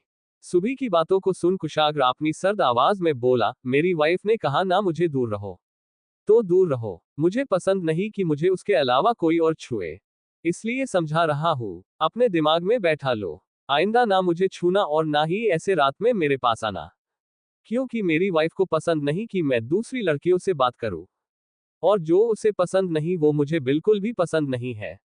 कुशाग्र की बातों को सुन सुबी गुस्से से मुट्ठी बंद लेती है और एक गहरी सांस लेते हुए बोली, इतना कुछ होने के बाद भी आपको सिया की फिक्र है, और उसे देखिए अपने कमरे में आराम से बैठी हुई है। आपको इतनी चोट लगी है, एक बार आना चाहिए और मानने की कोशिश तो करती, पर नहीं। कुशाग गुस्से में जाकर टेबल में बैठ जाता है और दूसरी तरफ देखने लगता है। सुबी पीछे मुड़ कुशाग्र को देखती है और बोली, आपको पता नहीं तो मैं बता दूं, मैंने कितनी बार सिया को मना किया था उस ड्रेस को पहनने के लिए, पर उसने मेरी एक भी बात नहीं सुनी। वो ड्रेस बैक से बहुत ज्यादा रिवीलिंग थी, इसलिए तो मैंने भी नहीं पहना था, और किसी ने भी नहीं। पर सिया उसे ड्रेस को देखते ही खुश हो गई और पहनने की जिद करने लगी थी। जानते हैं क्यों? क्योंकि समर का फेवरेट कलर था। और जैसे ही पार्टी हॉल में पहुंची, हम सबको छोड़ वो समर के पास चली गई और उससे बातें करने लगी। हमें और समर को तो नहीं पता था कि सिया आपकी वाइफ है, पर सिया को तो पता था ना कि वो आपकी वाइफ है। उसे अपनी लिमिट क्रॉस नहीं करनी चाहिए थी, पर इतना बोल ही रही थी तभी सुबी की नजर समाने जाती है। सुबी घबरा जाती है और अपनी कांपती आवाज में बोली, सिया। तुम सुबी को गुस्से से घूरते हुए सिया उसके पास आती है और बोली, क्या हुआ, तुम घबरा क्यों रही हो, जैसे कोई चोरी पकड़ी गई है। सिया की बातों को सुन सुबी अपने कांपती आवाज में बोली, ऐसा कुछ भी नहीं है, मैं तुम्हें अचानक देख शॉक्ड हो गई। सिया अपने दोनों हाथों को बांधते हुए सुबी के समाने खड़ी हो जाती है और उसकी आंखों में देखते हुए बोली, तो आप मेरी तारीफ में क्या बोल रही थी, मैं तो सुनूं। इतना बोल सुबी को देखने लगती है। सुबी बोली, जो सच था वही बोल रही थी, और जिससे बोलना था बोल दिया, अब मैं जाती हूँ। इतना बोल वहां से चली जाती है। वही सिया एक नजर कुशाग्र को देखती है। वो अपनी आंखें बंद किए हुए बैठा था। सिया कुशाग्र को घूरते हुए बोली, इन्हें बाद में देखती हूँ, पहले मैडम को देख लूं। इतना बोल सुबी के पीछे पीछे अंदर आ जाती है। सुबी अपने कमरे की तरफ जा ही रही थी, तभी सिया ने कहा, तुमने तो बोल लिया, अब मेरी भी सुनती जाओ वरना मुझे रात भर नींद नहीं आएगी। सिया की बातों को सुन सुबी रुक जाती है और पीछे मुड़कर देखती है। सिया सुबी को देख रही थी, उसकी आंखों में गुस्सा साफ दिखाई दे रहा था। सुबी सिया को देखते हुए बोली, तुम्हारे कहने का मतलब क्या है। सिया हल्का सा मुस्कुरा देती है और बोली, अभी समझा देती हूँ। इतना बोल सुबी के पास आती है और सुबी कुछ समझ पाती, तभी सिया एक जोरदार तमाचा सुबी के गाल पर गला देती है। सुबी गुस्से से सिया को देखती है और जैसे कुछ बोलने के लिए होती है, सिया दूसरा तमाचा सुबी के गाल पर लगा देती है। सुबी सिया को घूरते हुए बोली, तुमने मुझे मारा। सिया बोली, अभी सिर्फ 2 तमाचा मारा, आज की तुम्हारी जो हरकत थी उसे याद कर तो लगता 7 से 8 और लगा दूं, पर नहीं मार सकती, वो शादी है ना, तुम्हारे गाल पर उंगलियां के निशान अच्छे नहीं लगेंगे। सिया की बातों को सुन सुबी गुस्से में सिया पर हाथ उठने वाली होती है, तभी सिया उसके हाथ को हवा में ही रोक लेती है और बोली, गलती से भी ये गलती मत करना वरना तुम उन्हें जानती नहीं हो, वो तुम्हारे साथ क्या करेंगे। और रही बात मेरी, उनके होते हुए मुझे किसी का डर नहीं है। वैसे ये सब छोड़ो, मुद्दे पर आते हैं। तो क्या बोल रही थी तुम, कि मैंने जिद की तुमने मुझे रोका। बागरा बागरा, तुम तो चालाक लोमड़ी की तरह हो, मेरे सामने कुछ और उनके सामने कुछ और, तुम्हारे कितने रूप है। सिया की बातों को सुन सुबी अपने हाथ को छुड़ाते हुए मुस्कुरा देती है और बोली, ये तुम जो रूप देख रही हो यही असली रूप है। तुमको क्या लगता है मैं ये सब क्यों कर रही हूँ? चलो तुम्हें बता देती हूँ, मैं कुशाग्र से प्यार करती हूँ, आज से नहीं कई सालों से, पर तुम्हारी वजह से सब बिगड़ गया। अगर तुम नहीं होती तो कुशाग्र जी आज मेरे होते, और अब मैं अपनी चीज को वापस लेने की कोशिश कर रही हो। सुबी की बातों को सुन सिया मुस्कुरा देती है और बोली, ये वजह तो मुझे पता है, कुछ नया बताओ। यार जिसका देखूं वही मुझे ये लाइन बार बार सुनता है, कि मैं नहीं होती तो कुशाग्र जी उनके होते। तो एक बात क्लियर कर दी, 7 साल की उम्र में मैं उनसे दूर हो गई थी, और 20 साल बाद वापस आई हूँ। अब कितने साल दूर रही तुम खुद सोच लो। जब इतने साल मेरे दूर रहने पर और मिलाने की कोई उम्मीद नहीं, तब उन्होंने किसी को एक नजर उठाकर देखा नहीं, तो तुमको लगता है कि वो कभी भी तुम्हारे या किसी और के हो सकते हैं। कैसे ये सपने तुम सब कैसे देख लेती हो? लास्ट बार प्यार से समझा रही हूँ, पति है वो मेरे, उनसे जितना दूर रहोगी तुम्हारे घर उतना अच्छा होगा। वरना, सुबी हल्का सा मुस्कुरा देती है और बोली, वरना क्या कुशाग्र को बताओगी? जाओ बता दो, मुझे यकीन है वो तुम्हारी बात मानना तो दूर सुनेंगे भी नहीं। इतना बोल मुस्कुराने लगती है। सुबी की मुस्कुराहट को देख सिया बोली, ओह ये तमाचे खाने के बाद भी तुमको लगता है कि मैं अपनी लड़ाई में उनको बीच में लाऊंगी? बिल्कुल भी नहीं, तुम्हारे लिए मैं काफी हूँ।